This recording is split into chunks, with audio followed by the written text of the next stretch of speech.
Jay, and we can't hear any. Yeah, we normally can't hear the stream, but we can't hear Jay. So yeah.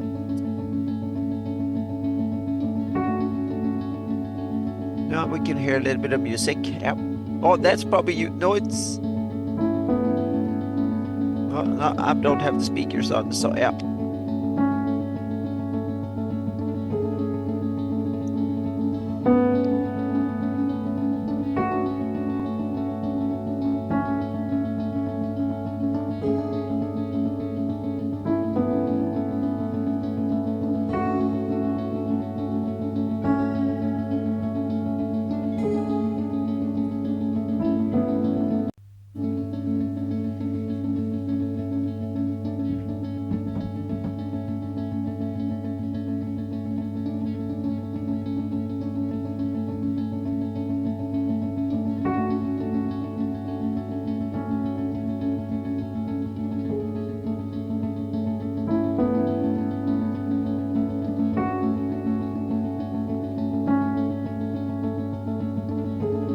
Okay, that's good, Trey. Troy, you hear me at least.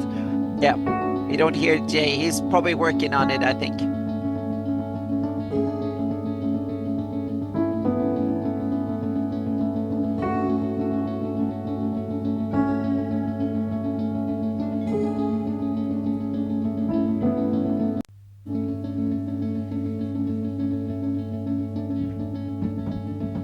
Talking to myself all this time. Now I can hear you. No, Yeah. somehow it got sent to my my other mic. That's just weird. Babbling. I'm like, what? Alright. What am I doing here? Thanks for coming over to last night there, Michael. Your repurposed freighter drifts through space. As you stare out at the But now we can star-flecked hear the void, stream. another Awesome. ship Am I comes in. low? Wait, Yeah, it was. is It this wasn't near my. sci-fi? It I wasn't thought near we my agreed mouth. on a You could World hear War the II stream? campaign. Oh, Yep. Mm-hmm. did we? That's cool. Everyone I hear can the pivot. stream too? I've The never smell heard of this smoke video curdles in before, your so it's good. nostrils as Hold you- up, I thought we were prepping for a zombie apocalypse What? campaign. Alright, here's what we're doing. It's the year 3700. Humanity's elite fled to other planets long ago, taking with them all forms of advanced technology. Dennis? Earth survivors scrape by with historic tools as weird phenomena plague abandoned nuclear sites. Witnesses report seeing glowing lights and the dead rising from their graves. And amidst the chaos, Hello. three strangers will meet in a dim bar. A Yes. veteran zombie slayer, a disgraced general out for revenge, Yeah, and a we're space listening to mercenary Troll Lord sent to video investigate here. the power Yep. plants. Now describe Yeah, your that's characters. weird because I must have reset How something did different. you do that? Yep. I just want to make sure there's no I have the right reverb. tools for the job.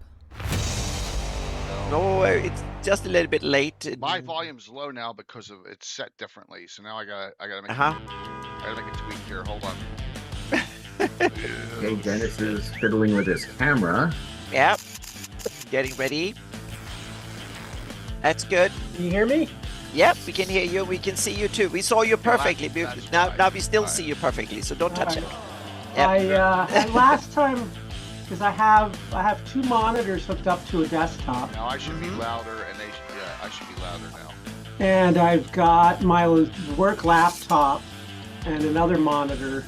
Last time I was using the webcam from my laptop, and I Hear think the everyone still? pictures look pretty bad. Actually, I think it's Yeah, it's crystal clear. That It picture. looks okay. Yeah. well, this is my webcam now. This is Yeah. not the laptop. So I think it's a lot better than the laptop. All right, cam. let me figure out what's going on. Yeah. A story once spoken is All ageless. right. The Let me dungeon make sure my imagined sound is off though on the without end. Twitch stream, The curious because that are the gets ones annoying most fast curious. with the delay. The tree Yeah, that yeah, absolutely. endures has to bend. All right. From stillness, the mad mage is stirring. The chat sidebar hasn't started All yet. right, I just Oh, on my well, yeah, you input- can pop it out, and There. people are Now you should chatting hear me already. better. I up my Those output. unlucky. You're good. Yeah, that should be Will way never better now. escape. Yep.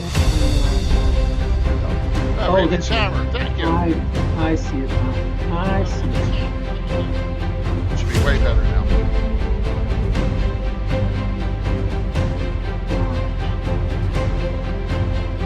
All right, have a burger here that I would run on. Just getting started here, everyone. have a reverb. Now you have I'm, reverb? Yep. I'm hearing the reverb from your reverb. Yeah. Me? Yeah, it's a reverb for you. Yeah.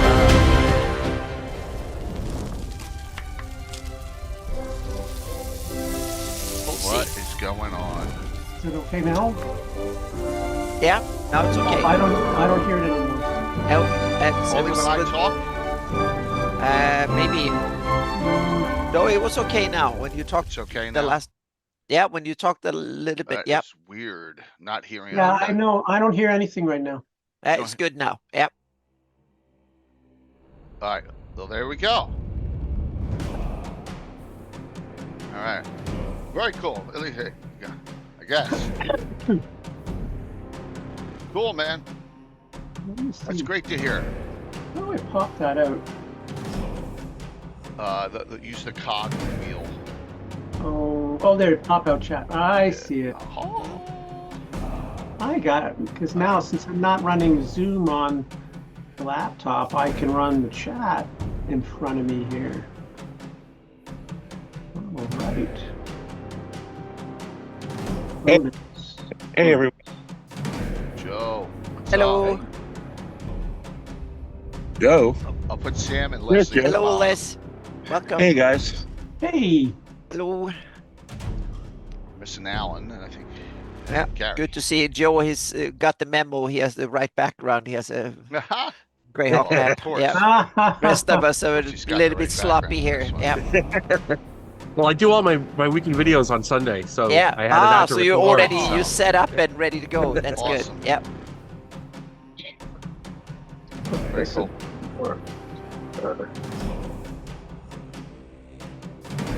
Get through this.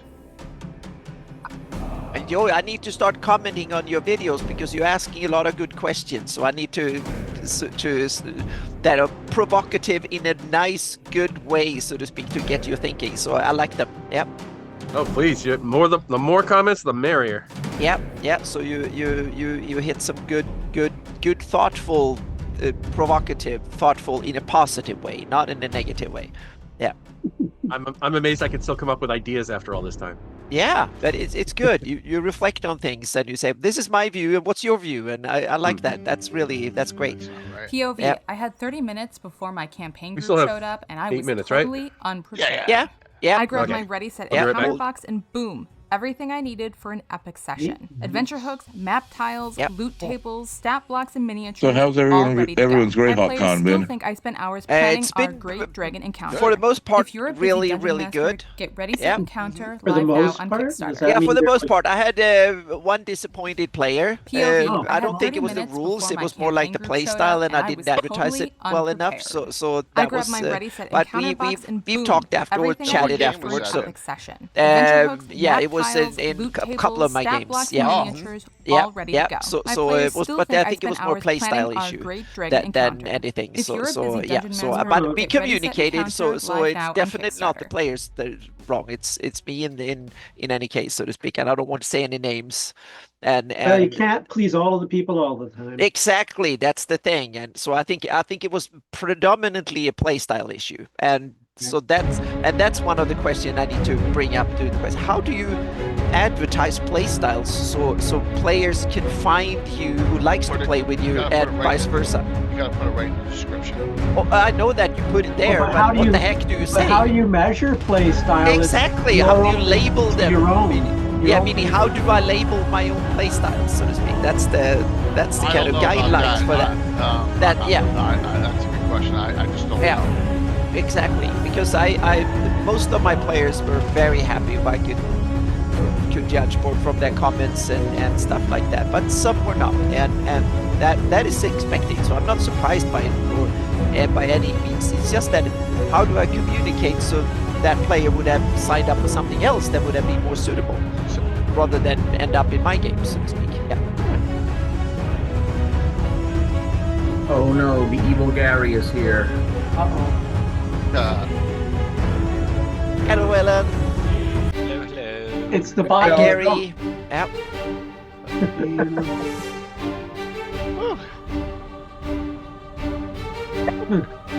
all here. We still have 2 games going right now. Guild Superior's game and Rob Phantom NJ is on.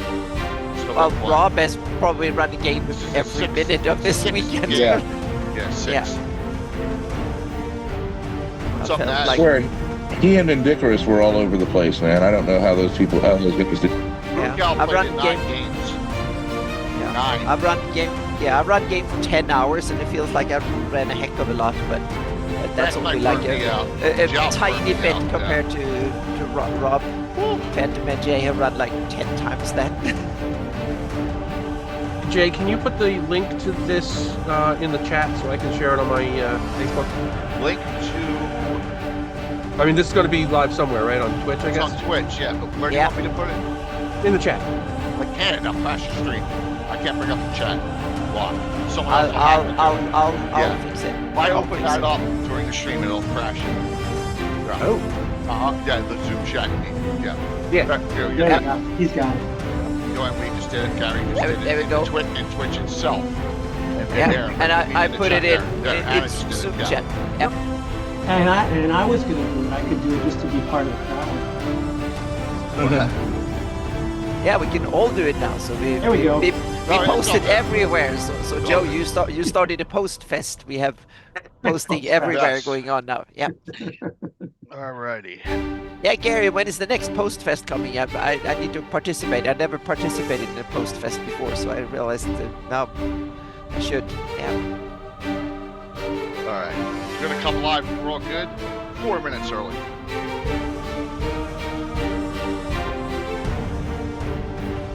Got you on the renew there, Stefan. No problem. Appreciate it. Let's wrap up everything here. Year 6, right? 6 wonderful years of Virtual Greyhawk. We really appreciate it. Thank you so very much for everyone coming on. We got two games out there still. Guild Superior and Rob's 6th game. They're both still alive. I imagine they'll be raiding.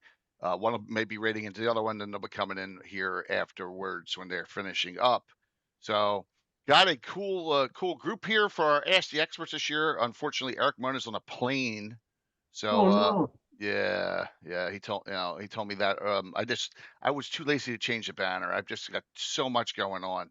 I just didn't even have time.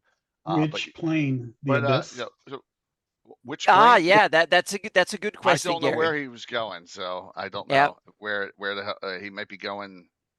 Somewhere, who knows? But Well played, Dennis. Well played.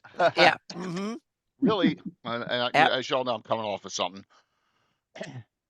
Let's introduce everyone, then I'll go over some unbelievable giveaways for the wrap-up show here. You'll be like, oh my god, yeah. So let's start with Joe, and we'll go zigzag down with all the special guests there. Right, Anna? Sound good? Yeah. Joe Bloch, Mhm. welcome back. Hey everybody, Joe Bloch, Greyhawk Grognard. I run a blog and YouTube channel. I'm also president of BRW Games that publishes Adventures Dark and Deep and the Castle of the Mad Archmage and Greyheim Adventures. Greyheim, not Greyhawk. And I've been doing this for going on 50 years, gaming, sort of, kind of. Yeah. Yeah, but not as long as Robert Wardall. Just kidding. Ah, nobody's as long as I had to do it because it's all over the fucking place again, all over Facebook again. So it again. It's again. good. It keeps you Again. going back. Facebook, Again. I realized I Oh show my that to you every God. 6 months. You would Yeah, never abandon so- them, so that's good. Throw me nuts. Yeah, Joe. So thanks, man. Really appreciate you coming on for this discussion tonight. Thanks for having me again. Of course. Here comes Rob Phantom NJ coming in. I hope you had a great 6th and final game. I don't even know, man. I don't even know how you physically and mentally did it. Mhm. I can't find your damn shout out. This thing. There we go. Thanks, Rob. Thank you very much, man, for everything you did and for playing last night and getting pretty far with the Black Knight. Next, Maldin. Dennis. Well, I'm Mel and Dennis Tetro, known as Maldin on the net. My website is Maldin's Greyhawk, melcott.com. And I've been around a while. Have had a game running about as long as Jay's game since 1980 Yep. in the world of Greyhawk. Yeah, that's it. and trying to get Dennis on more and more. He just came on a couple weeks ago. That was an absolute blast, and we keep it rolling with such great topics. So thanks, Dennis. No Appreciate problem. it. Sam. I'm Samwise. I've been gaming all these years as well. I think theoretically I've been gaming a couple years longer than Jay, but I have not had a continuing campaign until, well, for me recently, until around 2000. So I've been playing, but haven't had a nice enduring campaign till I got a regular group. And I've done all sorts of Greyhawk stuff. Awesome. Fantastic. Thanks, Alex. Thank you. Hey, we know that there's a lot longer than mine, in particular Andrew Scott Perry's 50th anniversary. It's at GaryCon this year for Warp. So yeah, it's all good. Sam, thanks for coming on. Allan, normally you're on a little late, so I guess you finished early this time, right? Your last game. So yeah, I scheduled my game earlier to be able to awesome. eat dinner, cook dinner, and be here in a timely manner for once. Woo! Awesome. Who knew? So Okay, I'm this- Allan Grohe. I'm Grodog online, and one half of the Black Blade Publishing micro empire. And happy to be here playing and running Greyhawk games at the convention again. It's a blast. Fantastic. Appreciate you coming on here. And we're going to have a lot to discuss tonight. It's going to be an exciting discussion. So, Gary Holian, the tape recorder. What's up? Yes, the recovering Gary Holian. Been sick for about really a low month and a half. quality tape, Gary. Yeah. I know. But as a fan, I started Greyhawk and Cannon Fire, and then as an author, worked on the Living Greyhawk Gazetteer and various Dragon articles. So, love Greyhawk. Glad to be here. And by the way, Allan, you're giving me Gary Gygax vibes with that haircut. Ah, well, it is a shorter haircut again, and I do have the beard back, but who knows? Yeah. It might not survive a month. We'll see. Rewind that thing with a pencil, Gary. Yeah. Remember when you had to do that? Like, Oh Yeah. yeah. That's good. That's good, Alex. Really good. And lastly, Leslie Reno there, Oblivion Seeker. What's up, Les? Hey, how's it going? You sound tired. Oh, I am wiped, man. Let's see. What can I say about myself other than I'm very tired? I've been playing D&D since my dad picked up Keep on the Borderlands and the Monster Manual in 1979 or so, because I expressed an interest, and God bless my dad for doing that, setting me down this wicked rocky road. And stopped playing late 80s, early 90s, came back in the 2000s. Always loved Greyhawk. I think it was the first collaborative world that I really fell deeply in love with. And I've done some work that's in the Oath Journal, in various zines, and I'm working on various projects. And I think I've DM'd in every one of the virtual Greyhawk cons except for the first one. So, yeah, man. So you've done it since 2 through 6, and we really appreciate it, man. Thank you very much. Thanks. And myself, Les, and a couple others are in a special super double secret probation project, which isn't that much secret anymore. So we maybe get tidbits and things here and there on that. So there's a little play testing this weekend. Oh, that's awesome. That's fantastic. So, which was very promising. In addition to being a cool scenario, Les's brilliant DMing was inspirational. Oh, you played in Les's game, Allan. Cool. Awesome. Oh yeah. Oh, that's great. Fantastic. Was it the old school version or the 5e version? I played the 5e version. I'll play 5e with Les. That's what I was play testing. So awesome. Fantastic to hear. And thanks, Allan. It was great having you. It was great having everyone at the table. You guys were superb. It was a great team. Yeah. Wonderful. Giveaways tonight. And I hate to downplay this because the Naz is like, my longest subscriber outside of my inner circle of friends. But he has this great it's on drive-through. It's in Old School Essentials and Knave, right? Both systems. Knave is like 2E. So Relic and Rituals. This will be paired because I got a ton of copies of these. I'm linking it now. if you want to check it out on drive-through, with the following 4 adventures. Adventure number 1, Carlos Lacing's Caldana Offensive. All right. Woo. That's a new one. It's a new one. Number 2, Beneath the Tower of the Devourer from Carlos. Okay, so you each get 2 of these, that and the Nazis. Number 3, from Moose, an original Ghost Tower of Inverness. Oh, With that. Oh, yes. original. Yeah, this is an original print. This is not a reprint. Wow.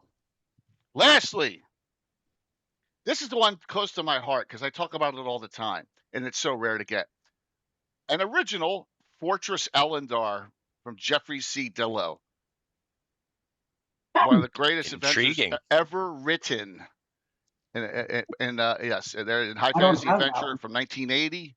Very generous. So, plus we'll do a 25-hour gift certificate to Troller Games as well.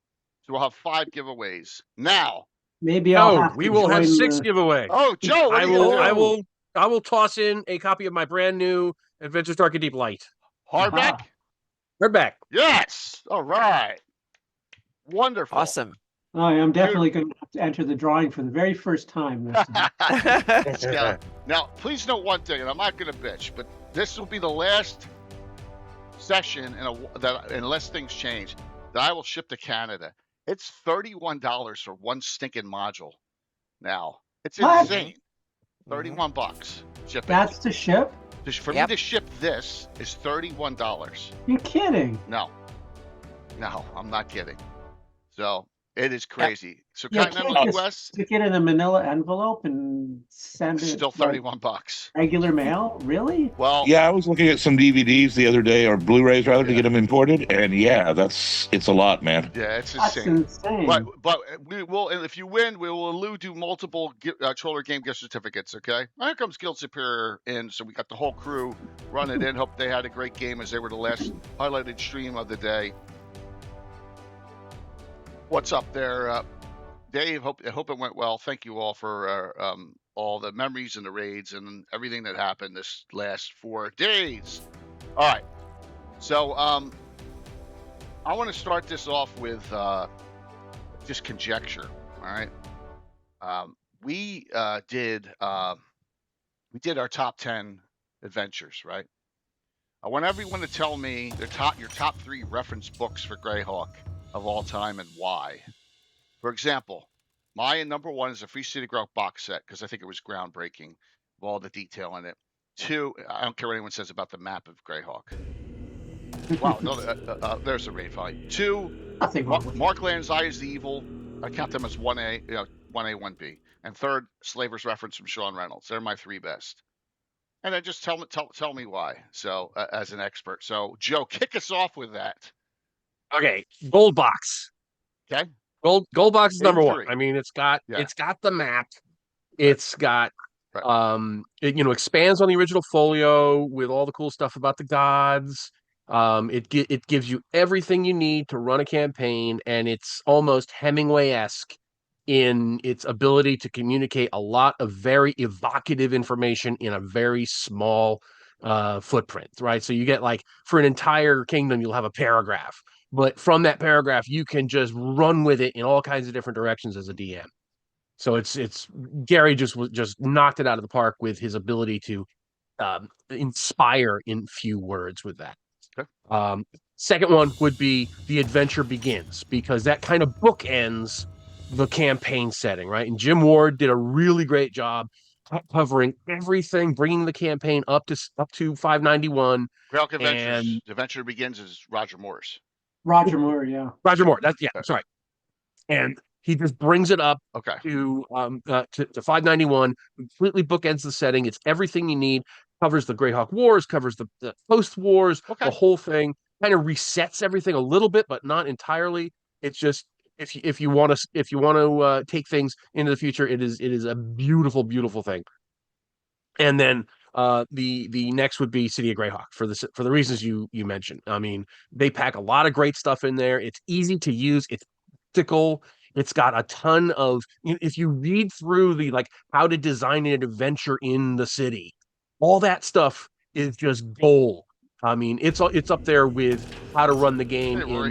in Search of the Unknown. I love them.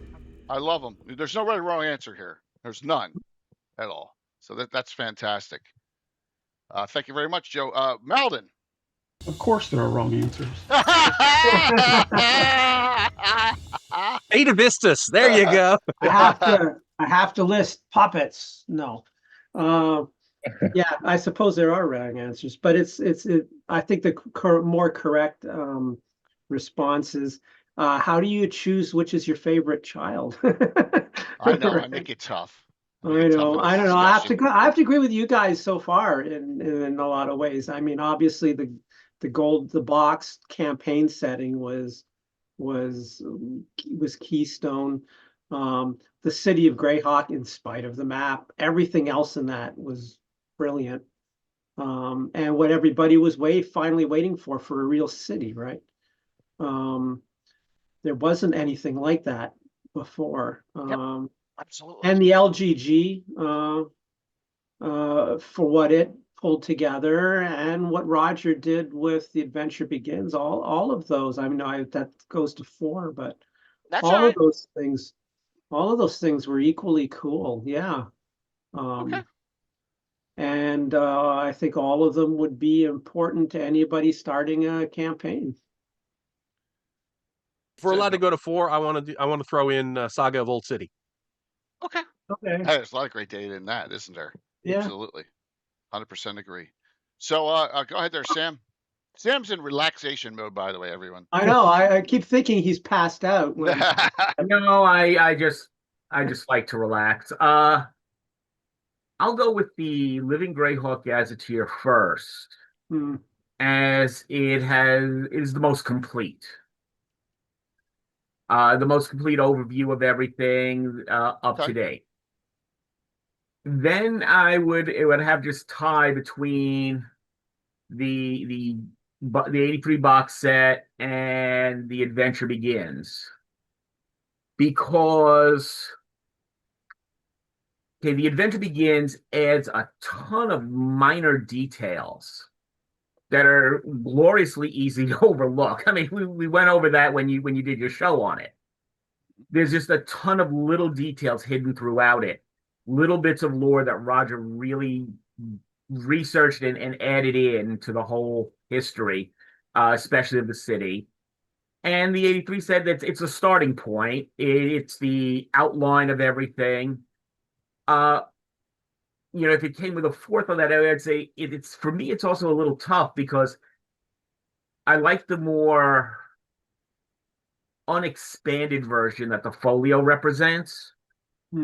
Because, well, once you get to the 83 set, it starts in with all the contradictions. Okay. That become increasingly difficult to resolve. Okay. Fair enough. Very cool. Allan. So I could pretty much say Ibid, Ditto, etc. You guys have obviously all hit a lot of the great ones, but there's a couple pieces I think that are interesting to think about calling out too. So Greyhawk got developed and designed as much through adventure modules as source books, I think. And I think there's a lot of really great adventure arcs that have been published for Greyhawk in the classic era, in the Paizo Hawk era, and even in some of the newer materials like Ghosts of Saltmarsh, which I know isn't really new. It's at least 10 years old now, I think. But it's there's quite a lot of interesting additions to Keoland in that. So adventure modules, I think, are really important, and in that regard for Greyhawk. And Rob Kuntz has done quite a bit of adventures set in Greyhawk over the years. So I'd kind of throw the Rob Kuntz canon adventures in there as my choice among adventures. Okay. And then Joe touched on Saga of Old City. I was just going to kind of throw in all of Gary's novels rather than just picking one. I thought so too, but I figure I don't have anything else left to do but cheat at this point. So, and then Similarly, there was a lot of really great development done in Dragon magazine. So there was lots of good articles that later got incorporated into later publications, like many of the gods, but not all, appearing in the box set. The weather system in the original version in Dragon 68 is actually significantly expanded from what we saw in the box set because it got truncated down for that. And then lots of other cool articles too. So I'm going to throw the Dragon Archive in the mix as well. All right. Perfect. I got kind of not scolded but laughed at for using something out of Dragon magazine on Thursday night, Alan. So Well, surely you smote that character with a 10-6 lightning bolt from the gods, well, right? they just think it's by Roger Moore. So that's okay. Even more than put it 12d10s or 12d. Yeah, there you go. If that's the case, yeah. Yeah. So it's because I use it's actually in my Altamira teaser guide. I use Spunk, Short People's Union for Nefarious Kleptomaniacs, who you've been having. Oh, Yes, in my city. So yeah. Very nice. They're like, that's really ridiculous. I'm like, well, it's in Dragon. So yeah. It sounds very Phineas Fingers. So. It does a little I was bit. thinking the same thing. Yeah. To give it a positive It spin. does, but yes. So yeah, but you're right, Alan. All those are wonderful ones as well. So Gary. Yeah, Alan, just name everything that's good. Hey, it was a top 3. I did 3. Okay, so for me, obviously the gold box is king. You always go back to the gold box to get the themes right. I would add, and I don't think anyone mentioned it, Ibid the Undying. For me, that is Sergeant at the height of his powers. Even though it's, I think, not completely edited yet, it shows a level of imagination for Greyhawk that I don't think it ever got from almost any other author. And, it still echoes forward. I mean, it's constantly giving me new ideas. So I think that is definitely a go-to. I'm not going to say the Living Greyhawk Gazetteer, except maybe the unpublished draft that we put together. I'd like to go back to that.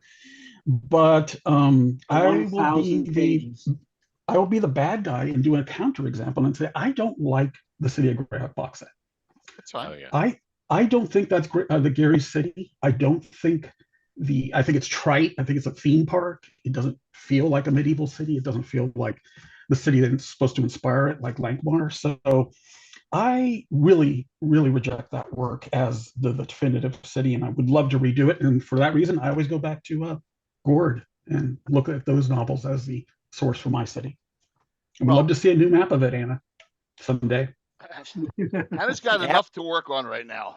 No, that's high on my list to do. Yeah. A funny sidebar, right, Anna? This is a funny sidebar. We had Doug Niles on a couple months ago, right? And he's like, we go, look, Doug. All right, what can you tell us about this? Gem and he had no idea. I didn't write that.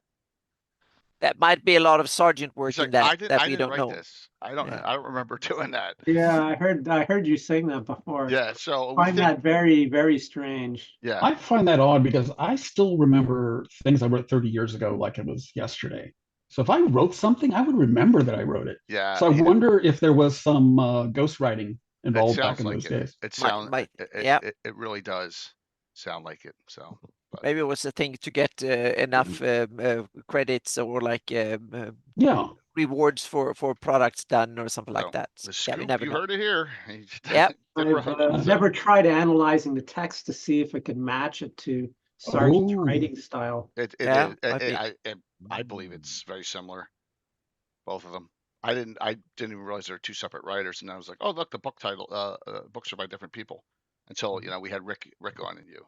Well, I'm gonna have to chat with Rick about it actually. Yeah, that's good. That's a good thing. Maybe Rick will come back one day and we'll know something. Revisit it. Absolutely. Yeah. Lastly, Les. So you guys have plundered the grounds before I even arrived in the neighborhood. But no, in all seriousness, a lot of them. See, I'm inclined.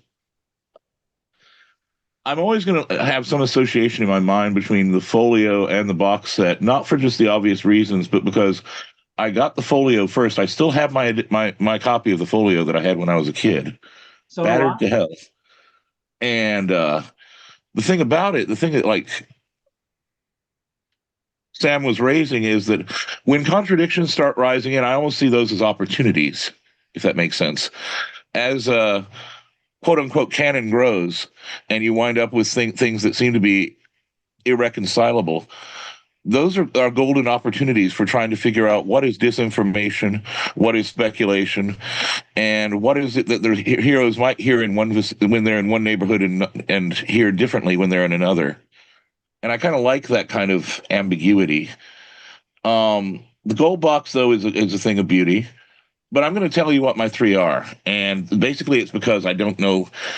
The novels have been touched on, but I'm going to name specifically Artifact of Evil and Sea of Death. Okay. I think Artifact of Evil gives you a good idea of how you can have a campaign, because a lot of this was drawing on Gary's own campaign with Luke playing Melf and so forth, where you have personal vendettas, a quest for a magic item, the fate of kingdoms in the balance, and the way that the politics, as above, so below. You have the scheming involving the fiends and everything else, and the machinations of the fiends and the drow and everything, and you've got what's happening on Oath. And I love the fact that you have that kind of intersection of all these different angles on what Greyhawk can be in one novel. And, again, you get to see some development in it. You get to see Gord, who's a character who's in it for himself, when he meets those two orphan children, right? And he's like, the priest can take care of you. I'm going to find who killed your parents. And it's a neat kind of moment where you see a turn in that character. And when you see that kind of thing in a campaign, I love that. When someone goes from murder hobo to, I'm going to be Batman instead of just a murder hobo. Okay. So that would be those, and Sea of Death. I mean, it's just great detail on the Sul Imperium and everything else, and great action sequences and chase scenes. But then the second thing I would mention is actually Anne Brown's Player's Guide. Really? Which I think is neglected because there has a lot of cultural detail and little things that you can add some spice and flavor. Yeah, and in my experience, people love that because those little bits of detail help ground the character in the setting and give them things that they can relate to, as in this person has this, tribal tattooing, or they share the same name day I do, or something like that, where they can feel connections to other characters, including NPCs, through some of these details that are discussed in that book. Okay. I would mention the Carl Sargent books, but everyone has and rightly praised them. But I'm going to go with not just Living Greyhawk Gazetteer, but I'm going to go with some of the material that I believe was expunged that was also published in Dragon Magazine. So kind of picking up on Alan's bit about the Dragon Archive, just the stuff that was in like the Living Greyhawk Journal and in some of the other magazines that was material that had been excised from the Living Greyhawk Gazetteer, unless I'm mistaken. For example, the stuff on Zeef and the stuff on the Silent Ones and so forth. There was just so much great material there that complements not only the Living Greyhawk Gazetteer, but I think it complements overall that the setting and the material that had been done. It's obviously all this is a loving homage to what had come before. So that would be my other choice. Cool. I mean, look, just to fill in the gaps also, because you guys named most of my favorite stuff. So yeah, you have Maldin's map update in Living Greyhawk Journal too. Yeah, exactly. You know what I mean? So cool. I'm getting. Which, by the way, Maldin, I still use, and it's a wonderful, wonderful resource. Your map. No, thanks. Yeah, I still use. Yeah, definitely. Anna, your turn to ask something. Okay, now you put me on the spot here. I should have had a lot of Everything's questions. been picked. Yeah, exactly. Everything being picked. Yeah. You got a question of for the panel here? Yeah. Let's see here. If we have the now when we live in the age when we can make our own content, and D&D has been now in Creative Commons and stuff, what do you see what are the holes you want to cover in Greyhawk, so to speak, that hasn't been covered that you would like to yeah. Okay. Yeah, Joe, go first. Yeah. Western Auric. Okay. Yeah. Good one. Yeah. You got the Celestial Imperium. You've got the Barbarian Seameast. You've got Orc Reich, and you've got And the please come Sundered up with Empire. better names for them, please. I actually kept it. Okay. My orc yeah. book, my orcs a Greyhawk book. I kept the orc right, but and then you got the Sundered Empire, and I'm actually working on a Sundered Empire book, right now. And I just think that that's so much material just waiting to be Well, done. it's And an so, enormous area, so there's well, mhm. but it's such an opportunity for the fans to fill it all in. Yeah. You know, we got some details on Sundered Empire from the 2001 Chainmail game, but not nearly enough. You know, and it was obviously geared to that skirmish game. Yeah. But that's my number one thing. I want to see that get filled in, and I know some people on DM's Guild have already started. Yeah. But there's a ton more that can be done there. Yeah. Awesome. Thank you, Sam. Well, a lot of what I want to see filled in, I've already been filling in. Okay. All my TNC stuff, my cosmogony, my complete rehash of peoples and cultures, my ancient timeline covering the history from a couple of thousand years, technically, you know, just a raw reference before the start of the solar calendar up to the migrations. Yeah. Cool. So I did that. I've also got my other TNC things working on, doing a revision of the war's history, stretching things out, incorporating a lot of material from the Gygax articles in Dragon, using them as a more direct setup than they were able to use in wars. Okay. They do fit well, though. They do kind of plug in. Oh yeah, well. Sargent was definitely using them. Oh yeah, he but he couldn't refer to them as directly. No, but he took a lot of inspiration. Right. So I take the license and fill it in a lot more directly. And you know that hopefully I'll get that out in an issue of the journal sometime. Yeah. Cool. You know, awesome. In the next year. And then any other little notes that I keep developing here and there. Try to get more history. I do a lot. I focus on the history. I focus on the background. Yeah. So it's like developing histories and working the timelines out, trying to reconcile everything. Cool. Awesome. Thank you. Dennis, Oh, what holes do you want to fill, or do you want to see fill? And also, maybe not only lore-wise, but I was thinking publishing formats, platforms, and all that other stuff. Where do you want to see Greyhawk stuff is another aspect of this too, I guess. Well, I guess that's kind of two-pronged. Is what do you want to see it? Where do you want to see it? And how do you want to see it? Yeah. Yeah. What do we want to do personally, and what do we want somebody else to do? Yeah. Right. I suppose the stuff that I want to do for me, I want to get more of the City of Melkot stuff out in that side, and need to get back to Iron Gate. We'll get Gary and company back onto that. But Dennis, you have to hurry. I don't have much longer to live. Oh, really? Don't say that, Gary. Don't say that. We're middle-aged now and old, so we can't. No, this is scary. Yeah. Well, the other thing too is that if I can finish my Iron Gate map, the next map that I want to do is. You have some great work started there, so is Roxy's. That's what I was hoping. Yeah.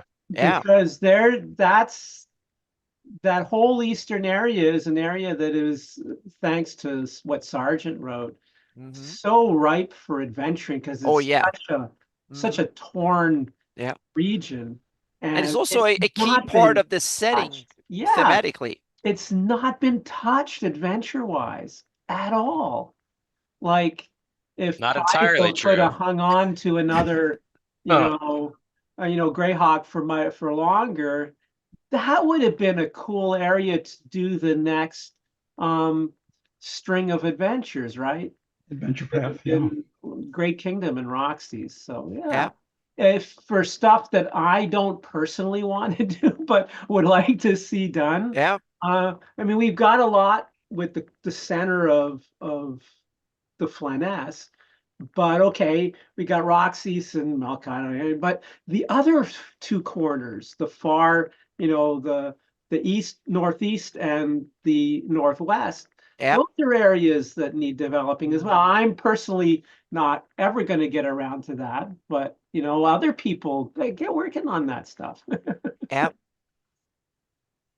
Okay, awesome. So Gary, what holes do you want to see filled and filled yourself? And you'll No. also been on the technical side, so that will be interesting to hear what plans, ideas, and Oh my gosh, have on Anna, that there's side too. just so many projects. Yeah.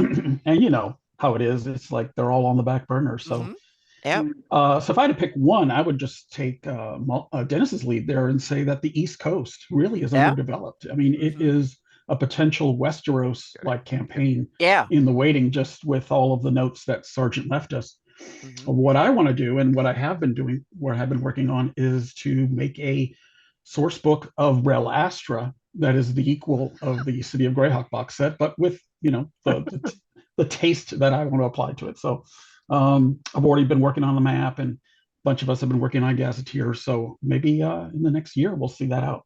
Awesome. And then would it be great to just start a set of adventures set in that area? Yeah. To kind of Publish balance is the only one who's done anything. Yeah, I mean the west side of the map gets all the love, so we need to balance that out a little bit. Deserves it, Gary. And a shout out to Carlos Lysing's The Nine Adventure, which is a perfect starting point if you want to go back to the east. And a sequel. Isn't this a sequel?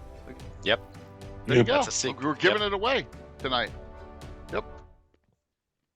Awesome. Absolutely. Okay, so Allan, what are you thoughts on this? Yeah. There's lots of really great opportunities in Greyhawk, which is one of the things I love so much about going back and kind of rereading the original material in the folio and the box set and the Dragon articles and stuff. Is you'll always discover these little tidbits of there's another hidden, strange, mythical mountain kingdom there too, Yeah. or whatever. But I think that one of my big loves has always been Castle Greyhawk, and being able to see that actually reach fruition someday would be great in the original version, of course. But barring that ever really happening, Mar Castle has continued to interest me over the years, and it's been one that I've kind of come back to and wanted to do more work on at times. So there's a lot of structure around Mar Castle that Rob laid out. There's a lot of hints for other ways to tie into it, not even counting the side levels from Mordenkainen's Fantastic Adventure and the Lost City of the Elders and all the rest of that stuff. So that the Mars themselves are a very interesting family, and the different factions within the family and their researches and things. So playing around with that more is something that would be a set of holes I'd love to fill and see filled. Awesome. Thank you. Yeah. And Les. I'm gonna pick up on something Allan was saying there. I love when we talk about filling in. How do I put this? I love filling in gaps and creating things, but I don't want it to operate in such a way that every gap is filled and everything is rigidly defined. And it's like, you're working at Lucasfilm and you have to hand in your script to make sure that everything fits with canon. What I kind of prefer is when you were talking about Mar Castle and all the opportunities that it opens up. And I would argue his Dark Druids does a lot of the same thing, since his Dark Druids is spectacularly good at that. Love and suggesting stuff. Oh, yeah. I think that's one of Rob's hallmarks of design, actually, in general, is that he creates so many possibilities working from a single work to blow it up and expand it and change it. Exactly. Or I would say, go back to Vault of the Drow, which is just, I love it because, I'm a city guy, right? And in its own way, and in its fantastic, distorted way, that to me is such a quintessential city adventure without it getting into the details of street by street. And while allowing for that bit where maybe you're wandering home drunk or you're not familiar with the city and you take a wrong turn or you take a right turn. I guess it depends on what you're looking for. I kind of like that kind of, again, I've used the term repeatedly this weekend and in the last few weeks, toolbox, where you have an adventure and that adventure in turn opens up possibility. or you have an item or something, and that in turn suggests other things that are going on in the background, and the players can, and then maybe the players decide, screw what we're doing now, I want to go look at this other thing. And that allows the DM, okay, well, I've got this, and I've got this other thing I can connect it to, and then I'm going to throw this thing in. That's the kind of material that I love seeing created. It's one of the reasons that I find, I think Carlos is also really good at that kind of thing. I think Joe is exceptionally good at it. I love seeing that kind of thing. I'd love to see that an injection of that into contemporary role playing, if that makes sense, or into the way that people approach D&D now and Greyhawk now. So that would be my take. Awesome. And that's nothing against, I love, again, because I'm going to do the same thing regardless. I'm stubborn. If I read something and it's a little railroady or it seems a little too rigid, I'm going to let my players break it and burn it down if necessary, if they want to, and if it's fun. If the results are entertaining or educational in some way, sure, go ahead, man. Here's some gasoline. It's have fun. So yeah, that'd be my take on it. While being respectful, of course, to the setting and the history, if that makes sense. There are also times when breaking things can be beneficial as well, or breaking expectations. So yeah. Anyway, that probably makes absolutely zero sense, and I desperately need some more Red Bull. So anyway, we're looking for an innuendo, new old school content that was always there, because when we look at Greyhawk early on, there's not a lot of detail besides the adventures, right? 83 box set adventures, and there's a huge map, and you got some in the Dragon Events of the Eastern and Southern Flannis, right? Oh yeah, you didn't get much more, so there's a niche there to be filled. Well, the ultimate sin is D3 when these players walk into Errol High Kinlu and then they walk out, and that's it. There's virtually no description of what's going on and what the city is like or what's going on. Joe did a lot of it up, right? And then it Well, got yeah. a little bit more. And I've got my map of Errol High Kinlu as well. But Fred what I Weining's love article. Yeah, since I was mentioning, one of the things I love about it is going through, and just loving to go to cities and get lost in cities. When I remember when I was a child, God bless my poor fragile brain, when I was reading D3 and I came upon the phrase, I believe it's torture parlors or torture salons. Yeah. Poison shops. And this is the kind of thing where now I understand it. At the time, this was kind of like the Hellfire Club in the X-Men, where I'm looking at it and I'm like, am I supposed to be seeing this? Yeah. Am I too young for this? But this is kind of cool sounding. And so those kinds of things, like I said, they're just within the module, without there being specific detail, there's enough evocative material to give you a sense of the place. Yeah. If that makes sense. And that's what I really dug about that module and about so much else. I mean, the Slavers modules are rife with these little throwaway details, and the villains are great. Even though the villains are just basically names, stat blocks, and some quirks, right? They're the kind of things that you can, at least as a child, I could look at that, and it's the same thing with like supervillains, where they have their quirks and their outfits, and you can build a personality around how that character carries themselves, or what they do, or how they fight. And so the character suddenly takes on, you go from one dimension to two dimension, and hopefully you take that next step and end up with a three-dimensional character. And it's all thanks to that interaction between what the creator has offered you and what you as a DM or a player bring to it. And that's where the magic really happens, I think, is at the table in play. Yep. Who wants... just to throw out one thing, Gary and I both completely forgot. Our Sheldamar Gazetteer. That's a big thing we're both working on that we both want to see. Yeah. A Sheldamar Gaz on the level of Marklands. Yeah, sort of the missing gazetteer that would have completed the Flannis, I guess. That's It cool. depends When's that coming out, guys? 2032. Okay. When Gary starts to read everything I've already written. It will come out. It'll come out before the City of Melkot box set. Oh, okay. well, I guess we both better get moving on both of those. Oh yeah. The Malkosha Castle will be cool, but yeah. The City of Malcott box set, that's next. Yeah. All right. Which of you wants to ask the rest of the panel a question? Anyone have a question for everyone else? And if not, I'm going to throw one out there. Yeah, throw one out there. I asked this to Joe last year, and Joe was Mr. Downer, if you remember the answer. Joe was, and then everything opened up, right? If you recall, you're the one that was how are you positive, negative, or indifferent to the future of Greyhawk? With yes, what has Joe's view changed over the last year? It had to have, because Joe's published a lot, right? I've published 4 books and they're still in the top 10. So yeah, my view has changed. Absolutely. So what's everyone's thoughts on that? I could start, I guess. Yeah, go for it.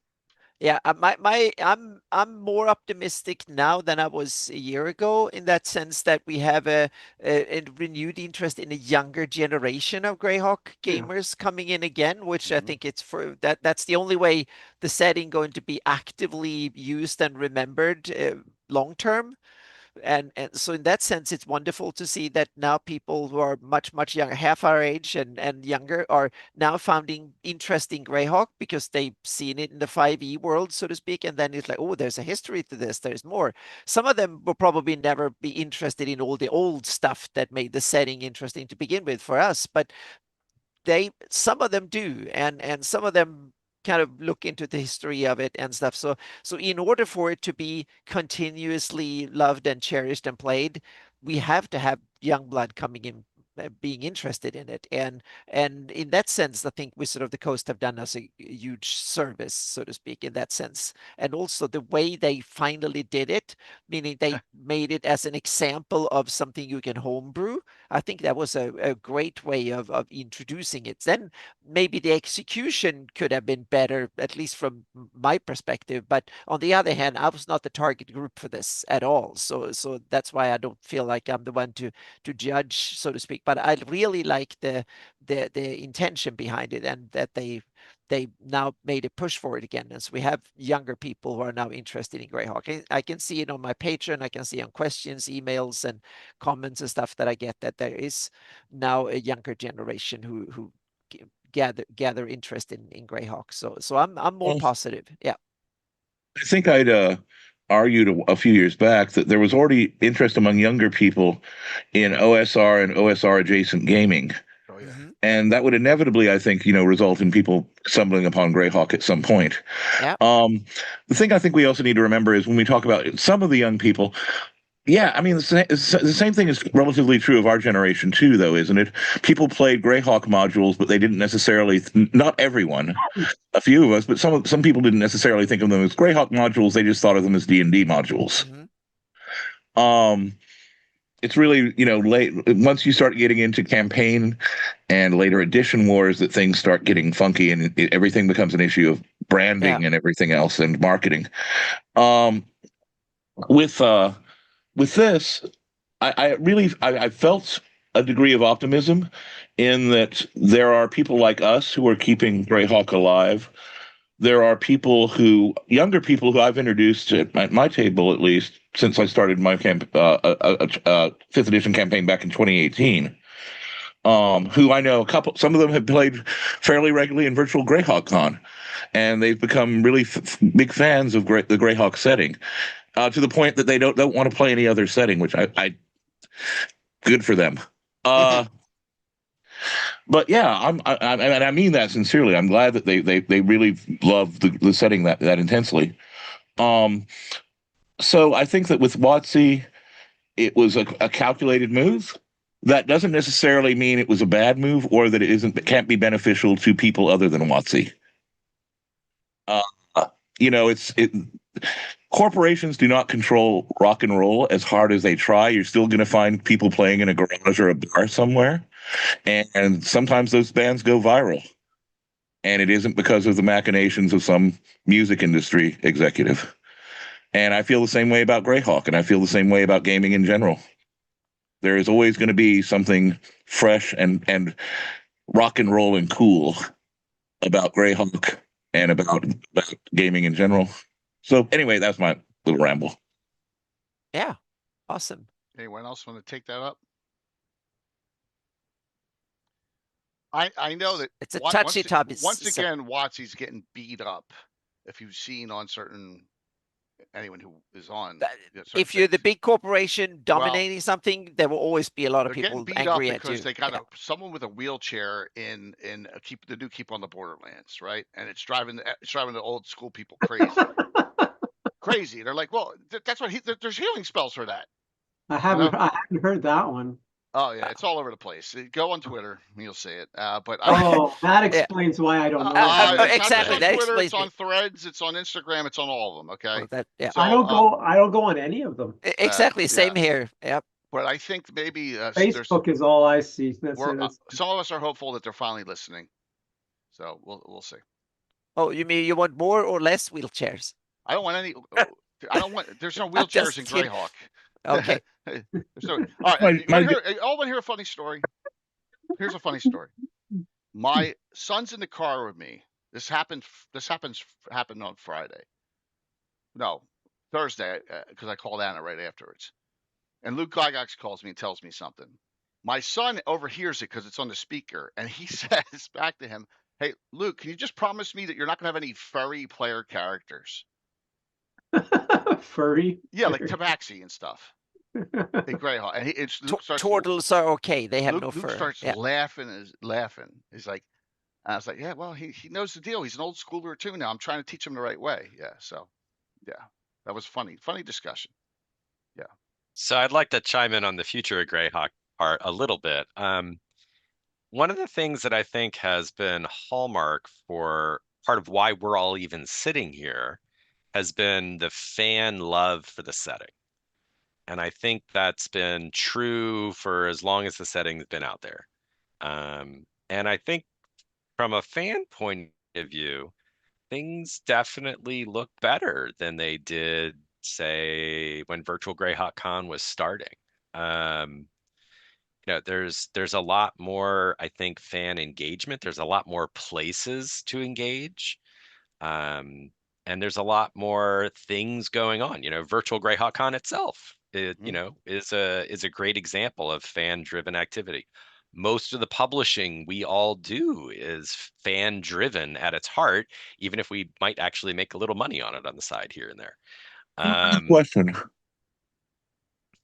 As someone who publishes in the OSR, as you do you think that there was kind of also a kind of meeting or intersection between, say, younger fans who were dissatisfied with official product and went reaching for, games like Shadow Dark or Old School Essentials, and then exploring some of these avenues, and people who were already playing older editions or clones of them?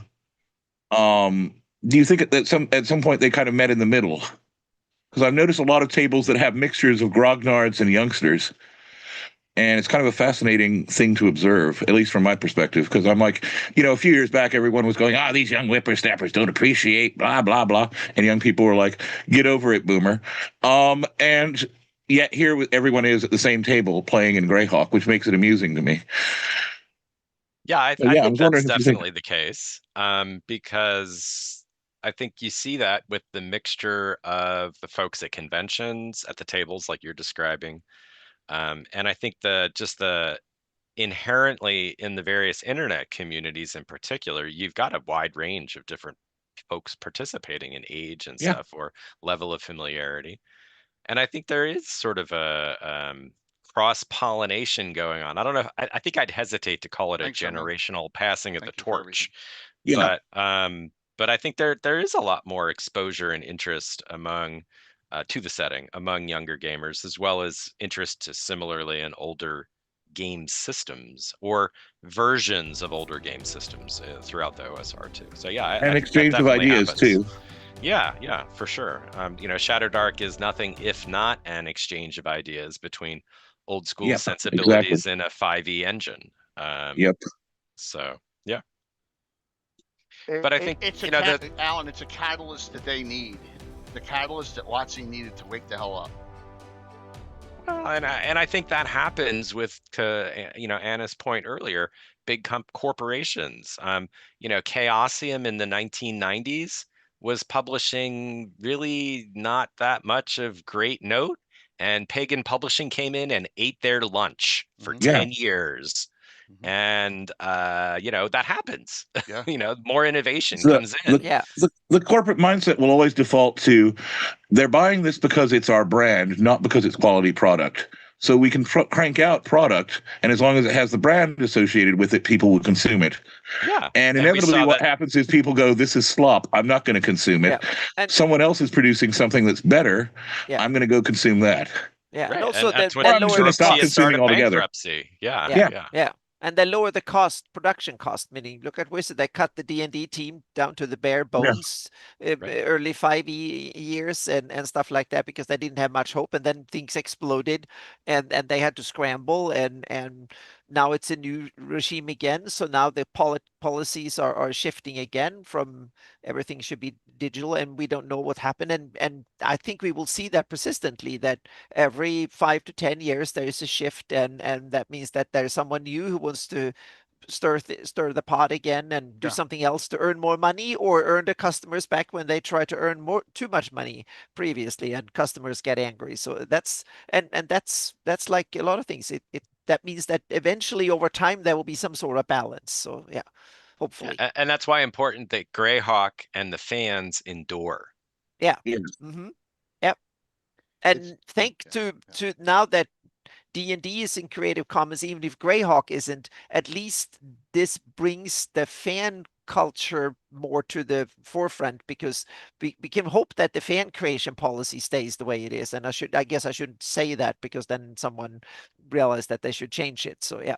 I check it every couple of weeks to make sure they have updated. Yeah, I do too, at least like once a month or something like that. I just press my own link on my channel, make sure it goes there still. Yeah. Right. Yeah. So now we are blessed with Creative Commons and fan creation policy, which gives us a fair bit of leeway to play around in their undergrowth, so to speak. And I'm going to say, just kind of plug someone else, Joe Bloch. When I started running my 5th edition campaign back in 2018, I think sometime around then you had just started publishing your 5th edition material. On your blog. I had it as a free download on the blog. Yeah. Yep, and I incorporated that, and I used this as an example to my players of what of flavor in Greyhawk, and what makes Greyhawk different from some of the generic WotC products, and increasingly, let's face it, I mean, their products were generic. The flavor was drained even from the realms, right? In many cases. So it was great to have your product available then. It was a great juncture to bring on board a younger group of players and say, hey, here's 5th edition, which but here's a 5th edition here's a version of D&D you might not quite be familiar with, but trust me, you're going to love it. Well, thank you. And so thank you for that, sir. Thank you. Yeah, I mean, I think I'm a little more cynical about why WotC opened up Greyhawk, because it's based on the economics of DMs. Oh yeah, it always is. Because they get 20%, or they get a portion of the 40% that exactly DMs Guild takes. And I think what they saw, ironically, is the vibrancy of the Greyhawk community is what showed them that they are leaving money on the table. Yep. Because we're putting out all this stuff for free, because under the fan content policy, we have to give it away. Or like Carlos and me, we're publishing it under near Greyhawk, and some other people were too. And I think they saw this and they're like, it doesn't cost us anything to do this. And we just get checks. Yeah. So let's do it. Plus, it forces those of us who want to publish on DM's Guild to publish under the latest version of the rules. So I can't publish a 1E module on DM's Guild. That's why all my stuff is 5E, except for my Greyhawk Guide to Greyhawk, because that has no mechanics in it. Yeah, keep that thought, Joe, because I think that's another question we need to discuss very soon here. Yeah. Okay. Because I will leave it there then. Yeah, because I think that is going to change. My guess is that we've heard, thanks to Jay and others, rumors that we don't know, that might be a change on that part. We don't know. Yeah. This is gonna Okay, be really good. I think I need to start rewriting some stuff. We don't By know. Yeah, change, mean 5e only material? we don't know. Yeah, we don't know, but we might be changed. I've heard it from multiple sources from. So they're from opening up various, yeah. 4E. No. No. You're, But I heard it from many different, just to So- get the record straight. Yeah. Mhm. how many people think 2024 5e is good? No one. Yeah, I think it's I don't think it's a bad game, but it's not the game for me. No. There That- are that some is things. bad game. There are some Yeah. things in it that are interesting. Yeah. There are some other things that feel like they didn't need to be changed, and Yeah. so it's a mixed bag at best. It's a mixed bag. If they change things that don't need to be changed, nobody would have an incentive to buy it. Right. Well, I- that's the thing. I They know have to they plead- got a dud on their hands, and they're panicking now. So Well, it's like I have every to other plead edition. ignorance. I Yeah. have no concept of the differences between the new 5e and anything that's before. Right. I don't need a new system, so no, you and I this don't. is the Yeah, one I we have. never have. The only, the only reason I learned it was so I could publish for it. Yeah, no, I realize that. I have been. I've studied it because I was kind of curious of the Yeah. changes a bit, but to me, it's more of cosmetic changes and a few things here and there. But it's interesting that it seems to be please players more than before, so to speak. That's to give them more cool toys. As long as they don't force me to make Tensor an ocelot or something, then I'm Mhm. okay. Well, there's always turtles. To get back to Alan's furry characters. Yeah. Oh, yeah, no. I haven't read 5e in detail. Well, the 2024, I barely skimmed the 2014. From what I saw, I think I might have perhaps preferred it to 3e had it come out 20 years earlier, 15 years earlier. But at this point, yeah, I'm not going for another system. Yeah. Well, we'll all sit tight on that and see what happens, right? Mhm. That's all Yeah. we can do. That's all we can do. How about we take some? I got two questions from the audience, both from Rex Fellis. We'll do some general Greyhawk questions now for everyone. How's that sound? Sound good? Okay. Sound Sure. good? Yeah. Okay. He asked? These are the two ones. What does the countyverse becoming a Palatinate under the Duchyverse in 498 CY actually mean in the timeline? Okay, I have an answer, sort of. Okay, the problem is I have no idea what Gary meant by Palatinate, because the way it seems to be used, the way most people interpret it, has nothing to do with the historical definition. Exactly. Yeah. Okay, it does not mean independent. That's not what it means in any way, shape, or form. There are two main versions: the Latin and the Roman, and later Merovingian, Carolingian, semi-Holy Roman Empire version, where it means an official of the palace. That is, someone appointed by the emperor directly to go to an area and represent him, as opposed to any local noble. These Palatinates would exercise certain sovereign features. For example, they would be able to oversee justice, but they were not, in fact, in any way, shape, or form independent of the noble.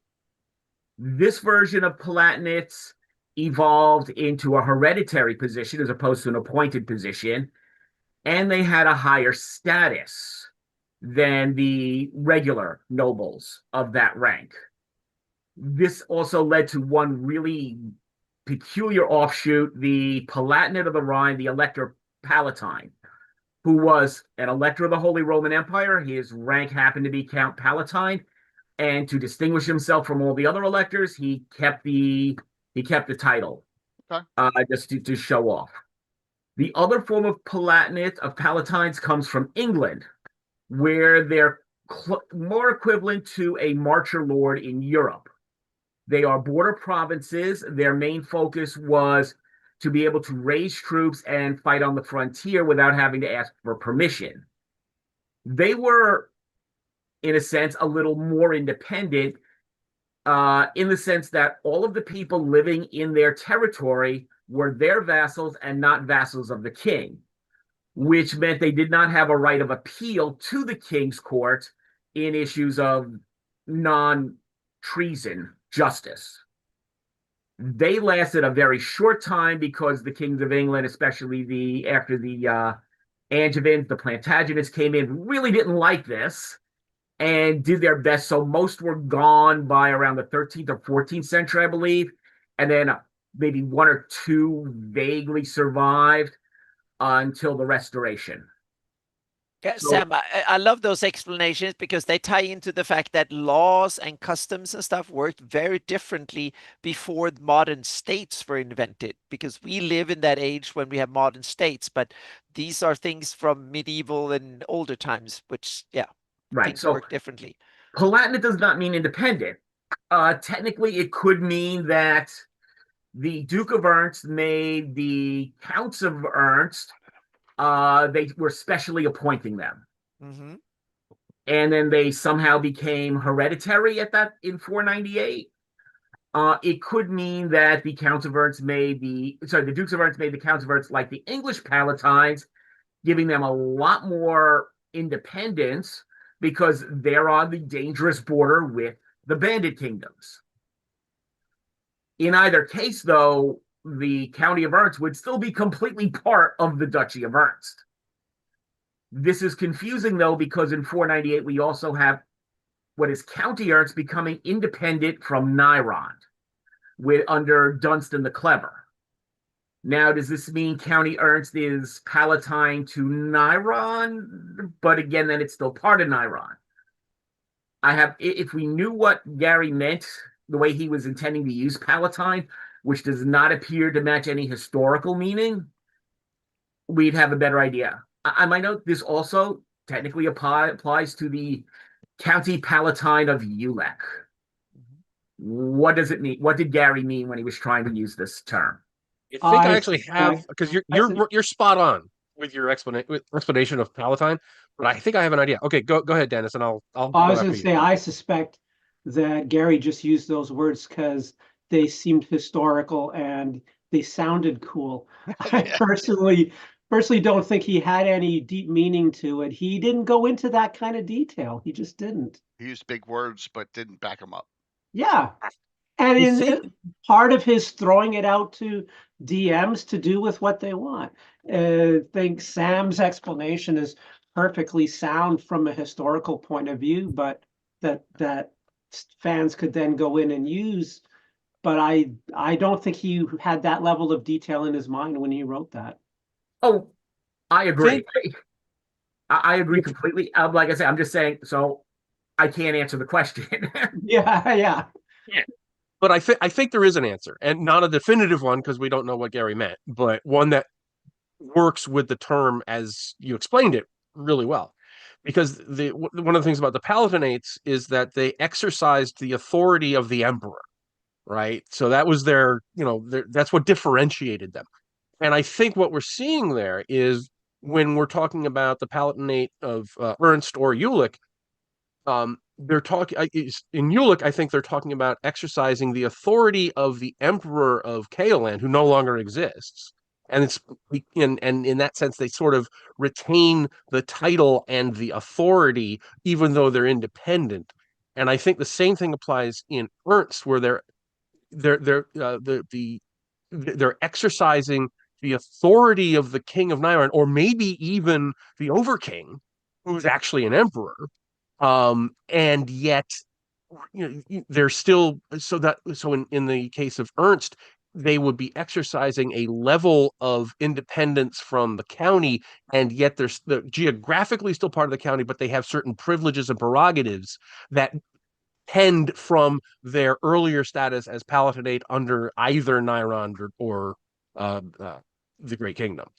And especially since we're talking about Nyrond having shed off those exterior provinces, I think that might actually work in terms of where that title comes from. It's hereditary and it brings with it certain privileges, but on a practical level, they're still part of. If that makes sense. I guarantee you the Expels never thought he'd get that detail of an answer to that question. Everyone, that was awesome. One thing I might expand on what Joe just said is that on Earth, historically, even when a subordinate unit became independent, it would not immediately assume a royal dignity. It may act in a royal manner, but a count who became independent would not suddenly start calling himself a king. Some did, like Niron did, but a few No, did. I mean, I mean in the real, it wasn't done. No, but it was especially in the Holy Roman Empire. Yeah. Right. So it could be that it's like, yes, it became independent, and because calling itself Count Palatine is a technically higher status than to say we're the independent county of Ernst, they kept the title. Yeah. That's what I'm thinking. It's almost an honorific, but it does have certain legal standing, you know. And also traditionally, I mean, you look at a place like Europe, it's full of these old remnants of stuff that has no practical or legal meaning today, but they still used and carried around by tradition or whatever. And I can see in a fantasy world that these things evolve slowly in that sense. So a lot of the titles and stuff are there long after they have lost their practical political meaning, so to speak. And I think that can happen in a fantasy world too. Well, I think you have to only to look at I think of a couple of things. I think of how Robert E. Howard appropriated aspects of the historical, and sometimes, not fleshing them out, just enough references to drop great atmosphere or implication. Yeah. And I also think of, when you're speaking of dead or dying traditions, Michael Moorcock's Elric books or Mervyn Peake's Gormenghast books come to mind, where you have these people observing, the rituals of, and you get this with dying decadent cultures in Howard as well. But this idea that people are observing rituals or maintaining titles that now are relatively meaningless. You see that in Lonkmar too. Yeah, like absolutely you do.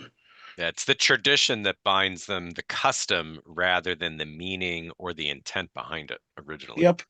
And sometimes, that'd be the thing, is people don't even necessarily know. It's kind of like these wonderful, and I've made the comparison before, and others have as well. You can see Greyhawk in certain ways as a post-apocalyptic setting at times. It's kind of like when you discover items, right? And or you're it's like the Planet of the Apes film where they're worshiping the A-bomb, right? That kind of thing. And so yeah, definitely, yeah. Whether you're talking about post-apocalyptic in the sense of the twin cataclysms or post-apocalyptic from the ashes, it doesn't matter. Oh, that's it. There seem to be cycles of just godsmackery, if you will, occur on a regular basis. I think there was actually apocalypse before the twin cataclysm. A lot of different campaign worlds have used. I mean, look at how many times the realms has been destroyed. Yeah, but that's generally a convenient reset for marketing purposes quite often. Well, there's that too. I'm thinking of but if you think about obviously M.A.R. Barker, who controversial figure, but I'm talking about the world that he created here, Tekamo. Or if you look at Greyhawk, or if you look at some of those early fantasy settings, the Wildlands. The Wildlands are a perfect example as well. Yeah, exactly. Where bad stuff happened in the past, and there are remnants of it, and there are survivals from ancient times. And some people still observe certain things, and they don't necessarily know what they're worshiping or what honor the significance is. A dead ritual, right? But it's a repeated. It's an undead ritual, more or less, in some ways, in that it won't die. But it's not necessarily alive either, living either. We're going to limit the next question to 30 seconds. All right, no, I'm just kidding. Good luck with that. That was crazy. All right, so you got the wrong people for that. I know. That was awesome. All right, so he also asked, what do you use for Greyhawk? Does anyone use Yigsburg? So for me, Free Sea Grok box set with the Maldin map instead. There you go. That's me. Round table it. What's everyone use for Greyhawk City? Anyone use Yigsburg? No. I used parts of it. Parts of it, okay. Like, they have the special the detail modules about like the gate thing and stuff. I'll pick and choose stuff out of there. Okay. But I'll do the same thing with the Lonkmar modules. A lot of my City of Greyhawk comes out of those TSR Lonkmar modules. Cool. Anyone else? I use the City of Greyhawk box set and my map that I created. But within that, and a lot of people, we've talked about it before, so people who've listened to the streams know, but new people may not realize that when I added stuff, when I created my map, I scoured every City of Greyhawk reference in Gary's books. Yep. So technically, I use the information from Gary Gygax's novels are in my City of Greyhawk as well. They're there. I'd say it's a combination. It's a combination leaning heavily towards Gygax's books. Yeah, a lot of people, it's But just- with it's the the head. City of Greyhawk Right. Yeah. box set included. Joe, you have the head map, right? The which? The City of Greyhawk looks like the head map. It's Gary's head. Yeah. Gary's The- head, the map for Greyhawk. It- Don't you have that map?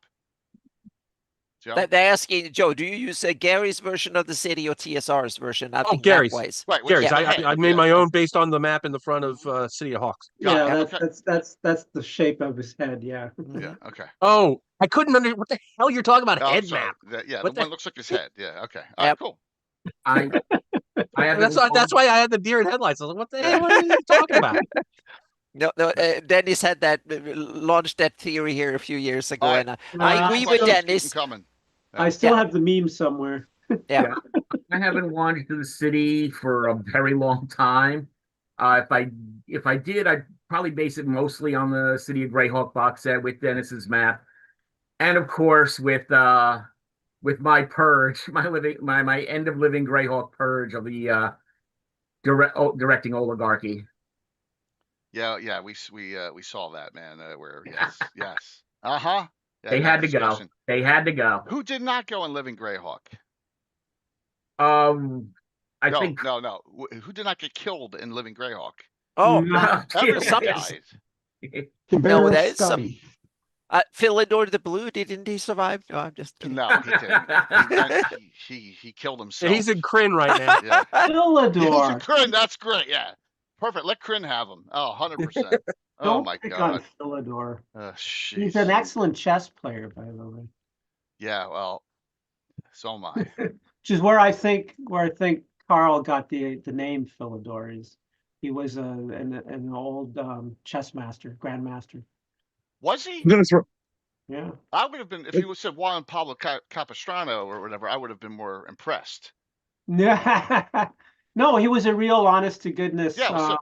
So it's that guy. The guy from the Cuba. name Cuban. Philidor. He was a chess grandmaster. Cool.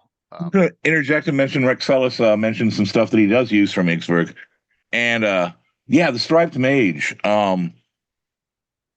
I just want to throw that out there because that's in. I believe that's in Ixburg, but it's also, of course, from Gary Gygax and Rob Kuntz's original campaign. The striped And he mage. talks of about it Greyhawk. in his later Dragon magazine article. Yep. Yeah. And so I kind of that's one of those elements where there's enough crossover where of course you can and should take that in. I mean it's OG Greyhawk like nobody's business, right? Yeah. And the monk with no name and his little run-ins with the striped mage. I'm like, yeah, great stuff. He's the one who painted the stripes. Yep. Right. Yeah. Yep. I'm looking for some And other I just love the monk with no name. That's just such a Questions? great questions Kung from the Fu audience. / Western. Please throw them out there. Yeah. I do not So- want to hear any questions that relate to. I'm sorry, Dennis. I was going to joke. I was going to be joking. Gray space. Very So space. I was going to ask Joe to follow up a little bit on Get it. his comment about twin cataclysm Oh, pre-apocalypses, because it Yeah. certainly caught my Nice. ear, and I'd love to hear a little more about what's percolating between your ears on that. Well, I'm thinking that you have things like the mighty servant of Laoko and those kinds of technological artifacts and relics from the DM's guide. And those don't fit in with the Sul Imperium or the Baklunish Empire either.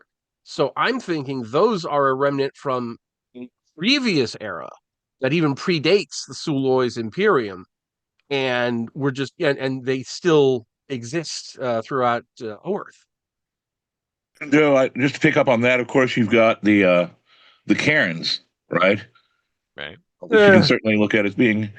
I'm saying, depending on what resources you're right. looking at, you can go ahead and like I'm thinking of Eric Mona's piece where he was positing the idea of different pre-human entities being in them. And I'm also thinking of like the Battle of Plesh. There are all kinds of things that you can have in the deep history. That would count as kind of pre-apocalypses. But I'm thinking specifically of a technological civilization because they talk about having a human like, technological civilization, right? yeah. Yeah, I was thinking that you could go even deeper and have the idea of non-human or pre-human cataclysms. Sure. Oh, absolutely. I mean, like you said, the Battle of Pesh. Yep.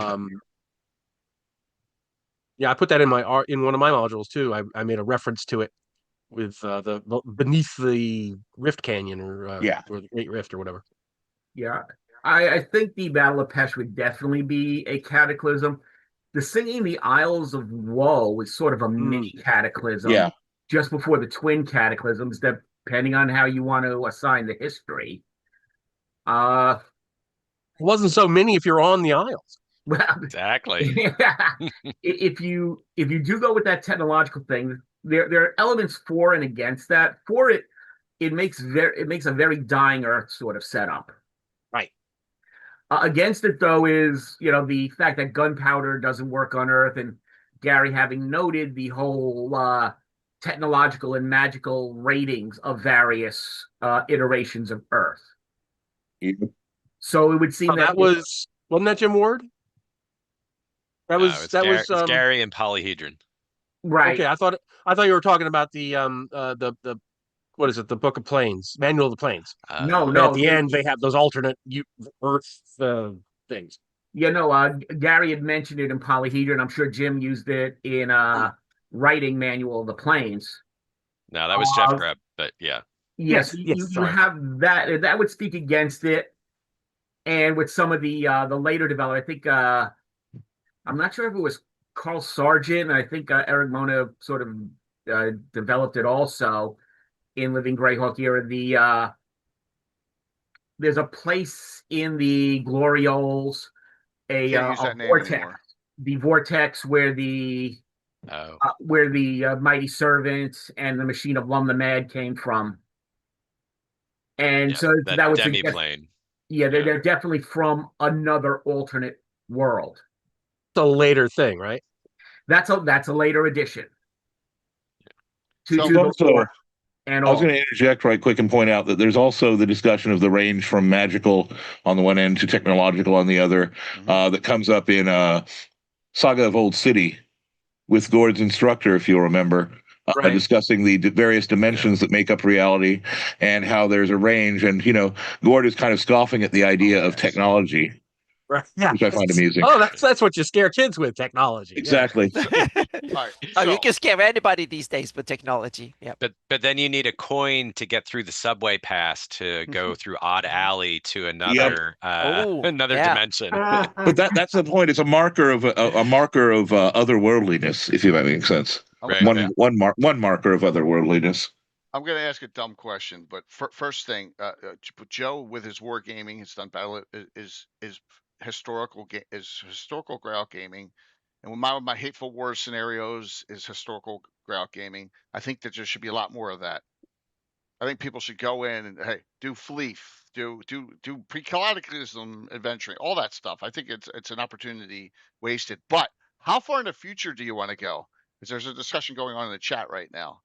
Because according to Pluffitt's measure, magic wanes, right? Right. Gary? Sure. Speaking as Pluffit, what does Pluffit say? What does Pluffit say about that? What's the timeline say? I mean, I'm in 623, but is that... Guys, come on. We have so many threads. Right. So many things to do in the present. I couldn't even consider running a future campaign. That's the answer I wanted to hear, Gary. That was the answer I wanted to hear. Thank you. There's so much that now and in the past. We don't need to go. Yes. Thank you. That was the answer. You'd probably still move to the east side of the map before you go to the future, right? I would. Absolutely. 100%. I'd adventure right smack dab in the freaking middle of Ivan's toilet if I had to, before I go into the future. I think you'd like Iron Gate. That area around Iron Gate would be good. I hear Iron Gate's pretty cool. Iron Gate would be cool. Yeah, I heard that too. Iron Gate would be cool. Well, absolutely. Someone should start a project. Yeah, Patrick, what's good with 1000 CY? I don't know what's the difference. Why? Yeah. The time frame given in the background stuff, and whether that's invoice or whatever, 998 is when the books are written. Right. The Gazetteer, Suppose, the yeah. 83 box set is written. Yeah. One of the books. The other one's written in 576. Right. And it's okay. This magic is a fading art. And I brought up is what does this mean? Magic is a fading art. Is this just from the perspective? I mean, has magic faded? Is this a rose-colored glasses approach? Right. And Pluffett Spedger thinks that back in 576, back in 576, it was a 5e campaign, and in 998, it's an AD&D campaign. Actually, it's an OD&D campaign with clerics not even getting spells until second level. Is that what I would go back to the Manual of the Planes, and I would just say that Greyhawk is slowly going down on that, on that gradation, going from where there's 9th level spells, maybe they're down to 8th level or 7th level spells maximum on that thing. They have that range of 10 to minus 10. Chart for alternate. Yeah. That's how I interpret that, is that it's slowly sliding down that scale. And 998, it's gone a notch or two. I think that the rhetorical answer to that question that Gary gave, which was perfect, is we haven't even scratched the surface yet on all of the data and all of the stories we want to tell now. Well, yeah, I mean, even with that, that's even at the most generous. That's 308 years in the future from anything public. That's it. I think it was just a mechanism that they were using to try to tie a fantasy world to the regular world, to a Renaissance or whatever. Players, new players only can relate to what our Earth is now, and I don't think it's a good point. It's your classic frame story, like at the beginning of John Carter of Mars. It's a literary device, absolutely, but it's still there. Or the introduction of a Princess Bride when they're telling the story to the kid, right? It's a framing device. It's not, but I think, like you were saying, just to try to bring it full circle there's so much other things to talk about, and Greyhawk can be used as a launch if you want variety into all of the gates that have been described for Greyhawk into Planescape. I get to now plug gates. I love portals. The Greyhawk or the Gray Space publication that Big Mac was part of. With I think I sent you the link. Yes, you did. You did. So we can talk about that definitely. Yeah, that use that as into Spelljammers, but there's so many directions. And you were talking about time travel. So I've done time travel adventures back to the Twin Cataclysms, for example. Well, I've actually placed them in it's their present day. It was all ancestors for Hateful Wars scenarios. It was actually ancestor characters of existing PCs. Oh, okay. That's how I did it. But I actually want to do Hateful Wars scenarios at cons for my miniatures game. That would be awesome. I'd play. You have it ready for Paige. I've got half the figures painted for Paige.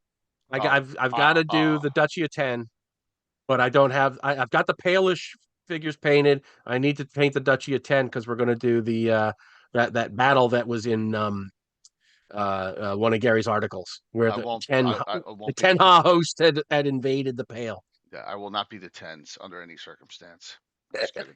But in terms of moving the timeline forward, I want to move it forward to 601. Perfect. And I got a very specific reason for that. Okay. It's an even 25 years after the Gold Box. And I want to pick up on what Roger Moore said in The Adventure Begins, where everybody is looking to expand out. Everybody's looking to explore. And he talks about the Baklunish kingdoms are going along the Drawmage Ocean. The Sul barbarians are going out into the Solnar Ocean, and they're trying to explore Hepmona land and so forth. I want to put that as, and I've talked about this in videos on my channel. I want to make that the era of exploration. I want that to be the beginning of, we're seeing a Greyhawkian Marco Polo going to the Celestial Imperium and coming back, and opening up trade routes and a vigorous exchange of people and goods from the Celestial Imperium and the Sundered Empire and all that. And I think having it 25 years as a nice, this quadricentennial number, I think that's the term. And have that be, plus it separates, you got 10 more years to develop the Flonesse into, what it looks like at the beginning of that era of exploration. It's good. Very cool. All right. Audience, any other questions for now? And if not, we'll move on to some other discussion points here. Gunpowder's tough, man. Remember, smoke powder technically is canon in Greyhawk, but it's magically activated. Gunpowder's another story, because that can really get you. Well, as a person who runs a lot of Spelljammer stuff, yeah, smoke powder in my Greyhawk campaign doesn't work because of the nuances of the magic on Earth, right? Right. So yeah, so I stick with kind of the canon of Greyhawk in that gunpowder doesn't technically work, but as soon as you leave the planet, smoke powder does work in the Spelljammer space. Oh, that's cool. Right. That's how I would do it. It's the planet, not the sphere. Yeah, exactly. Nice. Okay. Yes. Oh, you got to be able to use those wheel locks in gray space. Absolutely. But imagine how surprising it's going to be to some people who don't realize that when they land on. Oh, when they land and it doesn't work. Absolutely. And they're like, "Where are my things working?" And then, I think you could really turn that into a great encounter. Oh yeah. In my campaign, there have been these periodic incursions by these merchants, right? These merchants are extra dimensional and tend to shift from world to world and time frame to time frame.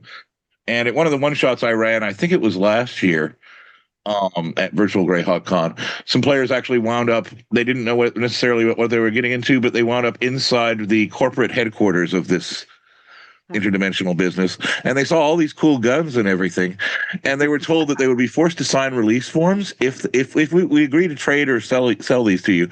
You have to sign these release forms because they might collapse the local laws of physics and chemistry and result in the eradication of your world, its timeline, and all possible futures. So if you want to, sure, but you're taking the responsibility fully on yourself. And also, it was kind of fun because there's also if you know the weapons shop stories by A.E. Van Vogt, it was kind of riffing off of that, but in a way that I think kind of tweaked it. Where, we'll sell you reality-shattering weapons that are basically common in other worlds. They work fine in other worlds, but in yours, it will probably shatter the rules of your reality. So yeah. That's one way that I do. That's how I do. And then you get into the second Deadpool movie where they're saving timelines, right? Yeah. Except in this case, that it would just go bunk first time you try applying the technique. I don't know if you read Girl Genius, the webcomic, but by Phil Foglio, but it kind of reminds me of the interdimensional creatures that are there right now fighting monsters. Yeah. I was it was riffing off of a bunch of appendix and fiction. And I kind of liked the idea just of these merchants who they appear periodically in times of duress for a local population, and basically will buy and sell. Wasn't there a Fritz Lee? There was a Fafhrd and the Grey Mouser. Bazaar and the Bazaar.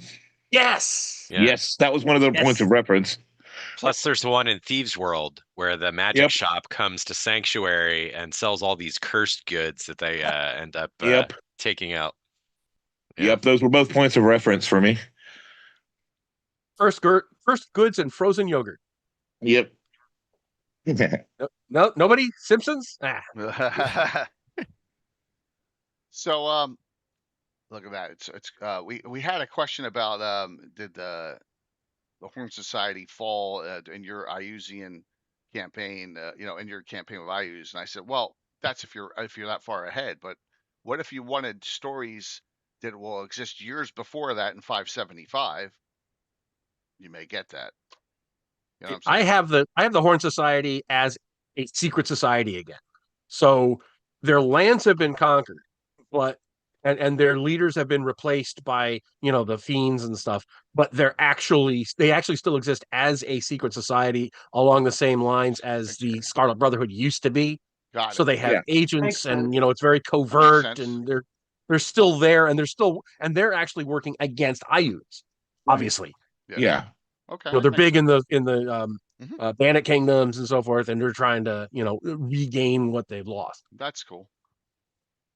That's one of the things that I loved about the Horn Society. It's just that again, it's that secret society aspect, but it's a different angle from the Scarlet Brotherhood.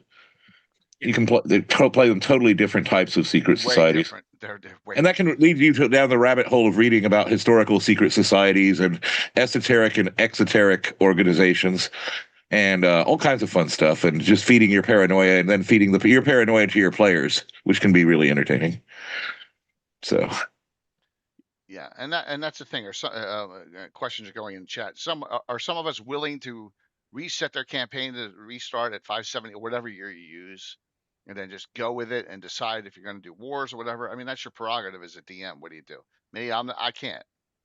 I can't do It 45 goes years against of my campaign. my DNA or something. I don't know. I can't do it either. No, I can't. I could never do that. I look so jealously on people I can do that, and it's Some a people defect. never but- left. I Like, every time I start a campaign, it's 576. And Damn. that's just, Yeah, Rhoda it's like never left I'm jealous of you 576, because that would be 575. so much easier. You could just Yeah. I would not reset. Well, okay, I would not change what's happened, but I could see myself running a campaign, not in the Sheldamar, not in areas that I've run, starting Different area. in 576. And it's running same time. Yeah, I got it. And, you know, basically set up a parallel campaign. Yeah, no, that would make sense, especially in an area which you didn't do, like the eastern side of the map. Right. You know, I could easily start a massive, you know, Niron-based campaign. I could start a Furiundi-based campaign in 576. I've done so little. I up could do there. Rotic, no problem. Well, within my single campaign timeline, I've had different groups start in different areas. One of them started in the Underdark as Underdark characters and never made it to the surface, right? But they're still part of the same timeline. Yeah, absolutely. Yeah. Yeah, I've definitely explored alternate timelines in my games. So I ran when I lived in California with Mark Tizak. We played a 175 CY campaign. Wow. And it was the height of the Great Kingdom on the shores of Wyasto Lake, and it was fun. But it doesn't necessarily change the course of future history from a game that gets set in 576 later. So I usually will do different flavors, timelines, alternate options to explore when I'm putting a new game together. That's cool. I mentioned this before, but one of the things that I've done too that kind of touches on that is I had my players. I'd say about after we've been at it for about a year, in this campaign from 2018 onward, they encountered a madman who looked at them and was looking around himself and saying that this shouldn't be. I shouldn't be here. You shouldn't. When he found out what year it was, you shouldn't have been born. This timeline, this world died. And he's, of course, he starts referring to elements from the later Gord novels. Gary destroying the world article one. So he's from the timeline where that happened, but he escaped just in time, or at least he got to see it or understand that happened. And now the poor guy's gone completely batshit. So he didn't have a blue box. No. That's funny. And some of us have to run, like everything in my game happens parallel. I have 28 active adventuring groups. It's not like I'm going to run, oh, well, this one goes after this one. They may go like 2 months before the previous adventure, right? Just the way you got to do it with so many. I've only got a dozen, 28. Yeah, 28. That's crazy. It's ridiculous. It's ridiculous. So, yeah. All right, questions from the audience still, waiting for some little more here. This is an interesting discussion tonight. We're getting in deep into the weeds on some things, which is really neat. Really, really neat. So, weeds are good. Running parallel campaigns allows news. I got a question for Anna and Jay, and I think Allan was there too. A couple of years ago when we were doing this, we were talking about doing a series of modules that take the characters back to talk about time travel to some of the classic adventures at a time when they were like at their height. Right, like right. when Oh, that's the cool. Temple of Tharazdun was actually active Yeah, Yep. wow. Yeah, that's and a stuff great like idea, that. I Joe. still want to do that. I have Yeah. not forgotten that. I No, have not that given that will up. be fun because you can then go back and use that material when they're ruined and Yeah. stuff. So you can still Exactly. And use just it later translate on. it and yeah. Yep. I still want to do that with you guys. Yeah. Yeah. That will be fun. I don't know. I'm gonna look here. So my last 24-hour stream, I took that, but I took them back to Belgium's Beacon, and that was a blast. That was a lot of fun, but I don't know if it wasn't in its glory height, but it was like, you know, fresh. So but that was and we ran it just straight through that day, and when we got done, we got done. That was a good time. I can't even remember what adventure number it was. I'm never gonna find it. So if I find some pictures, I'll throw them up. But yeah, so yeah, and Curtis was on. Curtis played in it. It was a blast. But all right, we're in June here. I think the cool thing about that, Jim, is that the idea of leaving things that later, I put in quotation marks later because when you get into the time travel or chronology thing things can get crazy. So if a character in the past drops something at the Temple of Tharizdun, and then later adventurers in the Temple of Tharizdun find what they dropped, it creates a sense of history as well, and an awareness that the characters are participating in history. And that's one way of doing that. Another way, another thing that I like doing that's not quite the same, but I think it achieves a similar kind of sense of deep history and lore is the game that Allan played in. They were exploring a space. I'm not going to go into details about the space, but it had previous levels of history and occupancy to it, which had been used by different groups over the centuries, and repurposed to serve the group's end, including the current occupants of the place. And Allan, did you think that worked as a kind of communication that this place has deeper history than what's going on the surface? Yeah, very much. And I thought that was also part of the vibe, given that you were trying to scratch below the surface of that in the adventure we were playing earlier today and that I was running, where you were trying to examine the murals or signs around previous religious rituals, things like that. Yeah. And then, of course, defacing Inagu by putting bunny ears on him for later people to find. Which was great. That's just wrong there. Which is why you do it as a player, of course. But I think Jason Zavoda also did this similar idea to what Joe's discussing here, but sort of forward going instead of backward going. So he had done some adventures that were after the Giants that he had shared on Greyhawk way back in the day. And they were sort of the collapsed ruin of the steading of the Hill Giant Chief and the dungeons underneath and how they've changed, who are the new occupants there. And he did the same thing with G2 and G3. And you saw a little bit of that to some degree in some of his fiction too. But that's another way to kind of take a familiar adventure site and then get some additional mileage out of it or use out of it in a forward way to the future, as opposed to going back to the height of its power too, which is also still a brilliant, great idea. I think we should definitely do at some point. Or if you're TSR and WotC, you just reprint the same stuff and ignore the details, so that contradict what your actual plot is, like G1 and G3, G1, G2, G3. Yeah, they'd have to have read them first to worry about it. So, real quick, so yeah, it's cool when you can get like Belgian speaking on your table. So there's the back gate and the front ruined, walls and stuff. Yeah, so it was nice. It was a fun time, and all straight through. So there you go. You can see it lit. It's actually lit up in there, but yep. And it was really cool that Ed Greenwood played in it. That's another thing. When we said to jump ahead on the timeline, not to beat a dead horse on that, but Ed Greenwood hated that they jumped ahead 100 years on him. Hates it. He's nice about Don't blame him. but he hates it. So yeah, so. He famously once said, "You can have a God's War to reset the setting, but it only works once." Yeah, I absolutely. still have that quote in Dragon Magazine. I have a Yeah. GIF of it.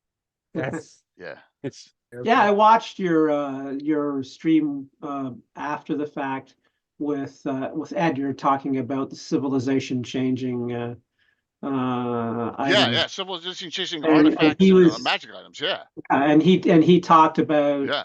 the various changes that he didn't agree with or have any power over that WotC did through the realms and Right. all of those restarts. But yeah, that was interesting. Another one that I watched recently as well was I watched your stream with Anna about the cartography stream you did 2 days ago. Yeah. Okay. Yeah. Yeah, I Yeah. watched through that one. That was a good stream too, actually. Yeah. It's Thank got a you. lot of Yeah. stuff coming out. Interesting stuff. Yeah. Yeah. But when I did my time travel one, I literally spent years setting it up.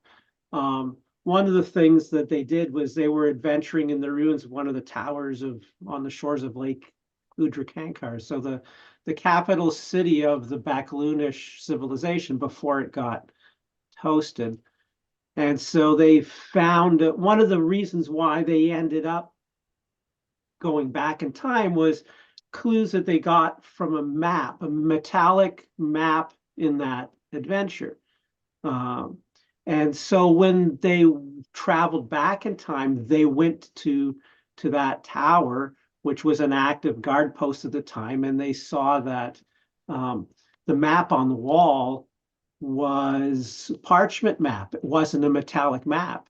And so now the players are like, this isn't right. If this is not going to survive 1,000 years, what happens to us if the timeline is messed up? So the players decided to commission a metallic version of the map and gifted it to the guard post so that they knew that the map would be there. That's smart. 1,000 years from then, right? And yeah, that's cool. So they created their own kind of little loop in that they self-fulfilling prophecy. Yeah, it is, oh shit, the map is our map. That's ours that we found 1,000 years from the future. But yeah. Very, very interstellar. Making lots of links like that.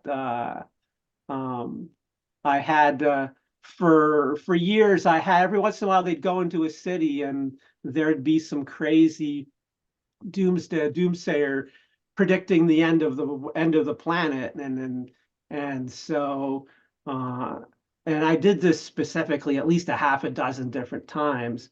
And then when they went back in time, they ran into one of these guys ranting about the end of the world is coming. And they're like, oh, look at that, another one of these kooks. If he only knew what was going to happen, right? Coming up. Think about Mike's comics when you said that. Yeah. And then I have this time the doomsayer sees them and points to them and says, the Doombringers are here. And then he dies of a heart attack. And that freaked them out. We don't have to, none of us have to worry about Greyhawk being destroyed until the Doom Grinder actually works. Oh, the Doom Grinder. Oh, yeah. Do we talk about the Doom Grinder? No, we No. don't. So I've been really experimenting. The first rule of Greyhawk. Oh crap! I did not do that. All right. How do I play AD&D First Edition? Oh shit! I swear to God, I did not mean that to happen. My God, it just the buttons down at the bottom switch. This is your own version of the Doom Grinder. Yeah, that's my own version. I apologize, Alan. Go ahead. What were you saying?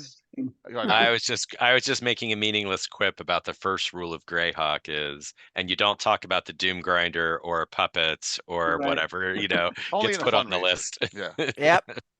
We all have our lists. Don't talk about. Yep. I've been experimenting with portals a lot and playing with them. I did some time portals, but the stuff came from the past into the future and the prelude to the Hateful War scenarios. But this is this is my stairs to nowhere. And so this actually goes to 4 different locations. So 2 are prime material, 1's ethereal, 1's astral. Yeah. I use the Godstones from Harnworld that cool. all over my Greyhawk, and so those Godstones then are basically they're portals to all over the place, right? Including to each other. Right. Portals to each other. And so one of the groups that my main player Rick runs is that's their campaign thread. Their reason for adventuring is they're tracing these the godstones, these Earthmaster godstones with the portals, and one of the portals is going to end up basically beneath the Sea of Dust. Oh, that's cool. Yeah. And another one on Cool on the planet, Selene, the moon of. All right. Does anyone else have questions for the audience, for the group here? Oh, well, there was one from the audience. Coop asked about novels. People, Yeah. Yeah. What novel? Yeah, he said fandom though. He didn't say. Oh yeah, he didn't say Gary. He said fandom, and I said Tom. I answered him. I said Tommy John Kelly's Hateful Words yeah, book. but we can maybe mention Tom Bailey. Night Watch is one that is also published by TSR. Hang on a second, I think I have it here. But is it good? It's surprisingly good. Yeah, I was Watch going is to good. say Takes it's place not in a that bad. future Greyhawk, and it's kind of like this murder mystery thing. And Yeah, it's in a wildly variant Greyhawk. Yeah, yeah, that's the one. Yeah, it's not that bad. I agree with you, Joe. It's not terrible. Yeah, It's a fun story. I've done a heavy Appendix N kick over the past couple of years. 3 Hearts and 3 Lions is, well, okay, it's not written for Greyhawk, but so much of it is in Greyhawk. The Broken Sword is these are both Paul Anderson. The Broken Sword, I think, is solid, but it's not really Greyhawk. It would be very divergent to incorporate. Jack Vance Leoness trilogy. This was written after D&D was written, but it reads almost like it is a D&D adventure. Okay. A couple of others. But that's not Greyhawk. Sorry, Sam. That's not Greyhawk fandom. The question was Greyhawk fandom. I think there are quite a few people that are starting to write, have been writing stories. Right, but the question is like, where do you go? That's what he's asking. And I'd say, go to the Earth Journals, go to Visions, go to Living Greyhawk Journal Gazettes, go to Thomas's website, Thomas's blog. What's that? What's that, Les? Thomas's blog, definitely. Yeah, Tommy John Kelly's blog. Yeah. David. Oh my God. Leonard. David Leonard's blog, Mike's blog. Yeah, that's where Joe's blog. That's right. On my website as well, I've got Mystic Scholars Greyhawk stories as well. Oh, excellent. Yeah, and I did one. Jason's I only did stories- one. Oh, go ahead, Joe. I only did one short story that was kind of a riff on The Sting. That's okay. Sounds good. Yeah, and then Jason Zavota's stories are up on gosh, they were on his blog. I think they're still there. And at one point we had he had them up on Amazon. You could get on your Kindle. I don't know if they're still available there though. Oh wow, that'd be cool. I put the link to Mystic Scholars stories on my website there. Thank you. Yeah. Perfect. Yeah, and I've got a link. I've got a link to the old Greyhawk fiction archive from the late '90s that's still available through the Wayback Machine on my Greyhawk links page, and that includes some of Jason's stuff. It includes hope you feel better, Gary. Shoot. Russell Bird's 2-part Castle Greyhawk story with the really cool magical helixes in it that he did on Greyhawk way back in the day too. That's cool. Among others. So yeah. We're all not getting any younger, right? Really? Gotta strike now. Well, and that's why we need to continue what we're doing, pulling in the new generation, because we're not going to be around forever. All right. We're thinning out. How's that? All right. That's my question. How's everyone trying to pull new people in? I always try and look for streamers that are interested in playing D&D and old school style and come in, and it's been successful. Lots, we got 30 channels now on our stream team, right? And so we're just gonna keep, but it's a chisel. It's a little chisel though, right? Yeah. But it's Well, I think it's great that we've got, that WotC published in the newest DM guide, the Greyhawk as a sample campaign world. Even if they never publish anything again, they've opened the eyes of a whole new generation of people, and they're going to start going to look for stuff, and they're going to find your stream, they're going to find Cannon Fire, they're going to find Anna's website, my website, Joe's, Alan's there. They're going to start stumbling on these things. Yeah, and like Joe has been a prolific contributor to DM's Guild. So thanks to Joe and a lot of the probably 200 other people, there's been Absolutely. tons of it. Meaning my maps and heraldry has been probably in over a dozen products on DM's Guild now, which is awesome. So it's great. So to see a lot of new Greyhawk stuff come in and people interested in it. Yep. There's a lot of good stuff going on out there. I mean, this is hugely popular too, right? If you want a 5e gazetteer, this is where you go. It's good. It's nice. Good job. So yeah, there's a lot out there. If this might sound a little too tactical, but what I've been doing on my YouTube channel is I've been using AI to generate shorts, and I've been putting up a short every day, and it links back to my to the video that it came from. But the whole thing about shorts is it has a completely different algorithm, a completely different audience. Yeah. And I get, since I've done that, my channel's really started to grow. It's awesome. And it's just because they serve up shorts completely differently than they do long form videos. It's a TikTok generation. No. What's that? It's a TikTok generation. Short video. It really is. And I notice a severe dip in my channel when I don't post shorts. And I'm also, I do the things on my blog. I'm up to doing reviews of everything that's published on DM Guild for Greyhawk. And, I'm just trying to get, trying to boost the signal. The shorts are, I would love to dedicate more time to it. But when I was between jobs, I tried to do a short every day as well. And it wasn't easy. But if you're there are now AI tools that'll do it for you. And if you're interested, I can point you in the right direction. I would appreciate that. Yeah. Just you want to is there a link you can send me or something? Or sure. And it's free. Wow. Cool. Don't get the contract. That would suck. That would suck, Troy. All right.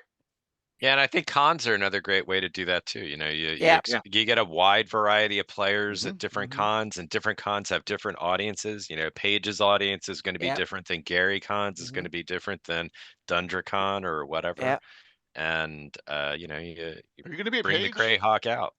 Yeah, and I think both running games and running seminars, both are really. Who else going to be a Paige? Yeah. Raise your hands. So, Alan, you're not going to be there. All right. I'd love to do a local seminar, but they haven't run a con in my area in 10 years. Well, then now. So here we go.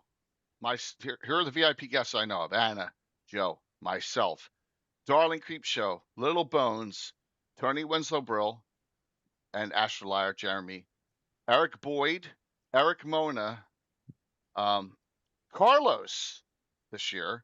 Who am I missing? Audience? I mean, my gosh. Troy is coming. Paige has got like 900 special guests. Yeah. But, how many? But I'm saying, are there as many special guests as there are regular guests? How big there's over 1,000 signups already. Yeah, but there's a significant or more than an insignificant amount of percentage of special guests. Michael's going. But I love the fact. Chuck Trolloid's going to be there. Someone big. But that means that I can go. So yeah. Someone else was going now that I was shocked. Gooey Cube is going this year. Yeah, Troy Alleman, Cannibal, he's coming. Yeah. There's a lot. So wow, 1,100 events. Yeah. Yep. So, huge. That's awesome. Yep. Yes. So fun times. Okay. What we do in closing discussion point everyone would love to make, or an experience from this last, if you were part of Virtual GreyHawk 6, tell us something that was an experience. So Les, why don't you kick us off on that? Man, I will say this, Allan, you guys, this is why I don't write railroady linear adventures, and why I prefer creating situations and characters and cutting people loose. This guy and the entire party, if there had been a script, they wouldn't have only gone off script, they would have gone into a different country from the script. Okay. They'd been on a different continent from the script. It was in a way, it was a straightforward rescue mission involving a dungeon crawl, and they somehow managed to evade most of the combat encounters, trigger another combat encounter by leaving some corpses behind when they were in stealth mode, triggering an interaction with an NPC that wasn't going to necessarily be there. It could be there, but it could have been more like, it's more likely it would have taken place somewhere else. And then they almost got killed by that NPC, because they decided that we don't know this. Hey, it's threatening. Let's burn it. Let's burn the NPC. But then Allan came in clutch and pulled a reverse Uno and managed to save everything. The players were just brilliant in it. I really enjoyed it. That has to be one of the most fun sessions Great. that I've had in a long time. So that would rank. And on Friday night's game, I should also mention their reaction to the opening encounter. All I will say is an Ettenwolf was the first encounter. Make of that what you will. But with Friday night's game, I was likewise blown away when the characters decided to put up a wall of flame to defend them from threats that were from outside, as a gate was slowly opening where they were standing, and the big bad, who they didn't realize was coming, despite the fact that the villain who they were defeating was saying the master comes for them. They had ignored that, so they didn't realize they'd just boxed themselves in a wall of flame with a portal opening with a big bad guy coming through it. So they had trapped them while trying to protect themselves from these mooks, these general henchmen. Mooks. They had locked themselves in with the bad guys, with the big bad guy as he was arriving. And that led to just a spectacular, nasty, drag-out fight of the kind that I love. And the players triumphed. Good prevailed. Children were rescued. Bad people were punished. Great time. And both of them. And this is also the first time I've had someone in both virtual Greyhawk Con games, and the two were kind of sequels or kind of related. So that was kind of interesting too, is having someone cross over from one game to another when the events in one game influenced what happened in the other. But they were completely separate individual adventures. So that was kind of neat. Yeah, fun times all around. I would say this is probably one of my favorite virtual Greyhawk cons yet. Great. Awesome. Dennis, would you ever consider going to Page? There's a question in the audience, if it's in Philly. Oh, would I can third weekend in January. It's probably right during your third weekend in January. Yeah, it's unfortunately during a time where I can't really get away. Yeah, but I'd love to go to some of these big. I haven't been to a big convention since Gen Con 2001. That was my last con, where I hooked up with Sam and others, right? Wow, that's 24 years ago. Worship the bun.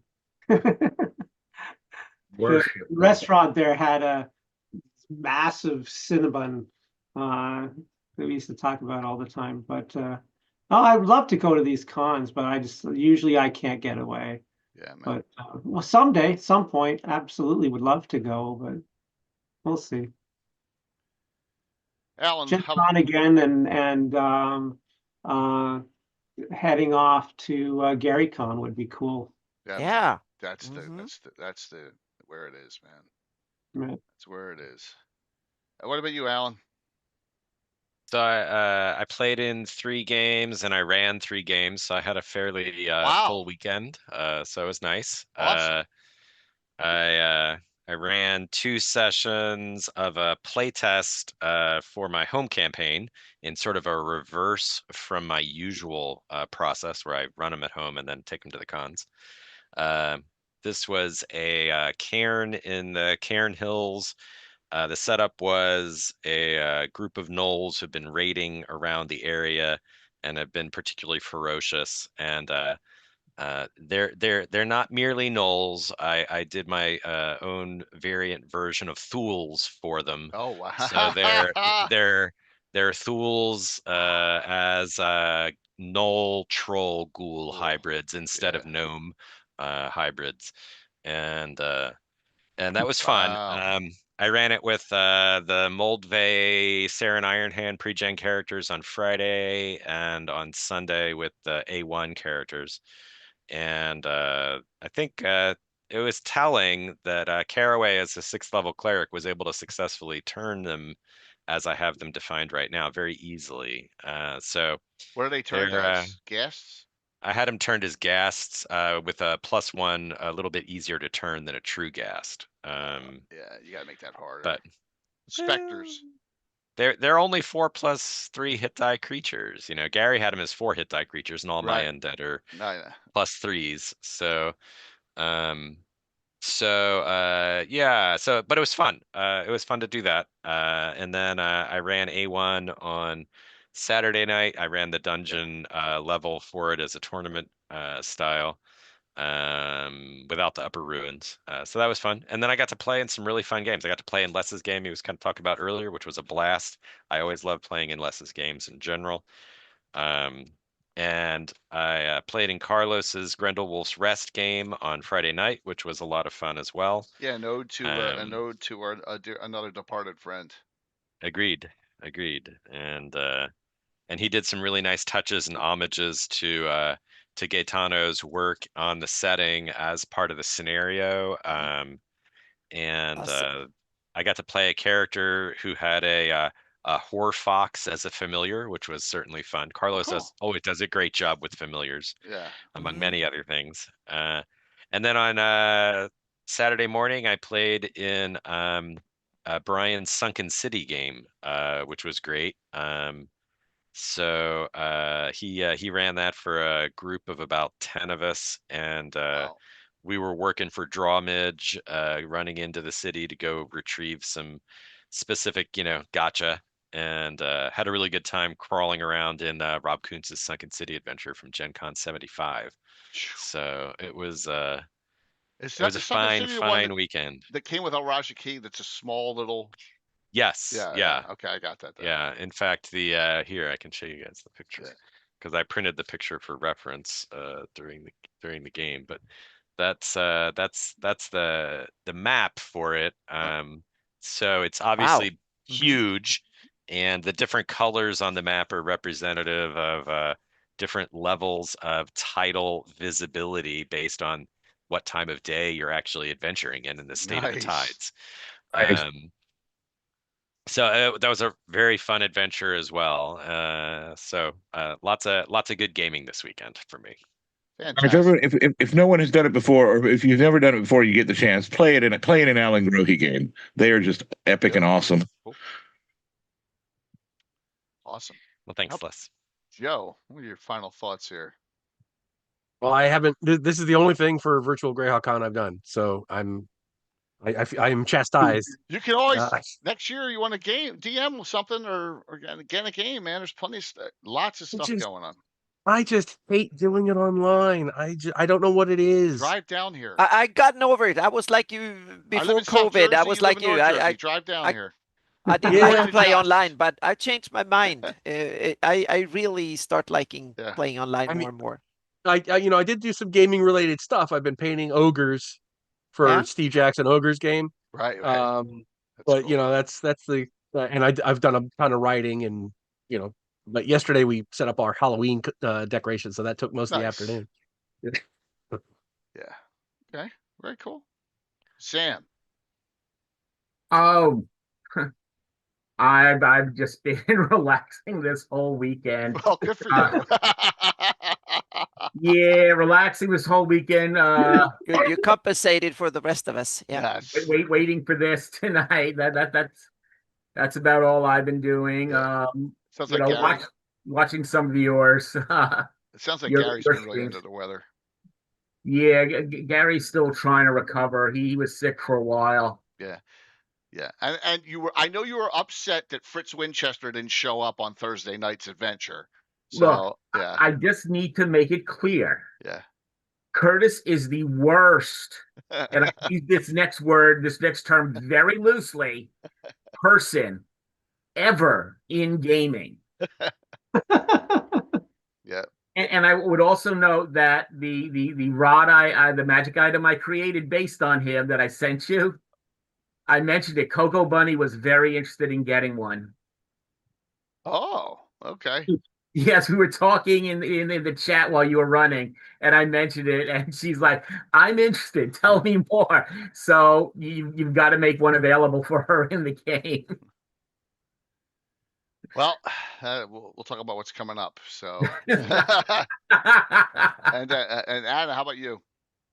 Well, this has been a great one for me. I run 3 games and had my seminar, so this was it was a ton of fun. So I got a chance to play test more, and really I was surprised the high level game was more fun than I thought, because it was the first time I ran a scenario with really high level when the average party level was like 13, 14, and so that was a ton of fun. So that went surprisingly well. I thought it would be more hiccups and weird stuff that we needed to sort out, but there were a few little glitches, but that we fixed them. So that was a lot of fun. So You're yeah, you're playtesting your stuff now.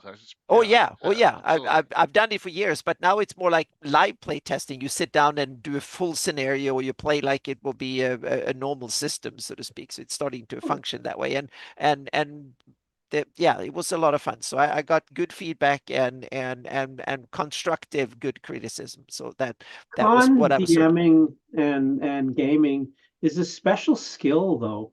Yeah, it is. Yeah. I don't think I would love to someday take a bunch of strangers through Malkosia Castle, but I don't think I could ever run an adventure within a limited time. No, Dennis, it's not my skill set. It's not my skill set. It wasn't mine either, but I'm starting to learn. So you can too. Live streaming a game with a time limit and cons are very similar.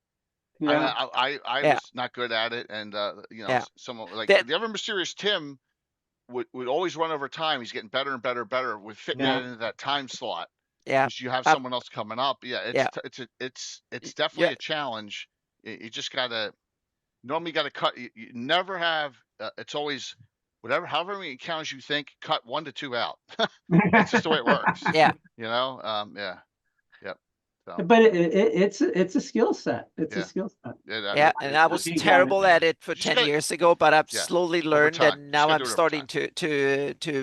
You are, Tim. Far from mastering it, but I'm starting to get reasonably good at it, so to speak. So I think it's also useful to play in some in these kind of thing, because that way you can see what works and what doesn't at other tables. Yep. So and there are plus and minuses. One big minus is that you're very constrained in time. It's that slot and you get in it. The plus you get is that you get very motivated players. You do. The players that made the sacrifice time-wise, money-wise, or effort to show up, so to speak. They're not going to spend an hour arguing. Exactly. Well, you get well, no that happened. That can definitely that can definitely happen. And it happened this convention too, but it's from more from the page that from the angle that they're engaged with it. They're interested in it and stuff. It's not because they're sitting on the phone and just sonking away somewhere. Everyone is interested in it. They made the effort, especially the ones that go to conventions, may pay for hotel, airfare, and all that shebang, so to speak. No, they are highly motivated. Yeah, I haven't had any bad experience. Even the people that didn't like the game were still very open about it and get constructive, great criticism that have helped me get better. So yeah. All right. Well, I'd love to hear more about your high level scenarios sometime. Maybe not tonight if there's not time, but it sounds very cool, Anna. Maybe you guys should do a show on high level gaming later. Yeah, I started to, and also, because I wanted to test to see if it grind to a halt completely, so to speak, like third edition did and others. The three of us we've done a stream on high level gaming, but it wasn't convention gaming. It was regular. Yeah. Talking about how high is high, you know? Yeah. The high for me is 18 plus. The high for me is 14 plus. Yeah. I was going to say 13 plus is 13, 14, so this was not high for you, Dennis, but it was high for Joe and Jay then. Yeah, so, absolutely. So all right, so I think the average was 14 in the party. It was 12 to 18. Yeah. But it's not a 1v2 we rule set either. It's Anna's own rule set. No, it's exactly. It's my own rule set. So it's right. All right. So everybody's at the same disadvantage. Yeah. So to start off, I've had some great experiences the last 4 days. To start off Thursday night, I would have never thought that Ed Greenwood playing Ravalantar, the Greyhawk Mage, would willingly surrender himself to be kidnapped at the end of the adventure. Okay, so that's now I have a new adventure to run with the rest of the 2-drink minimum next time they get together. That started things off on Thursday. Had a nice Friday, had a nice seminar with Anna. Saturday morning, the ever mysterious Tim decides, I'm going to run 2 adventuring groups at the same time with 10 players online, Dennis, and we got to do that in 4 hours. All right, and that was crazy. A special game I had where one of my newer players, Rogue Chick's character, cut the nose off of the legendary, some of you will laugh, the vile, evil snow barbarian who calls himself Thunderlips. Yes.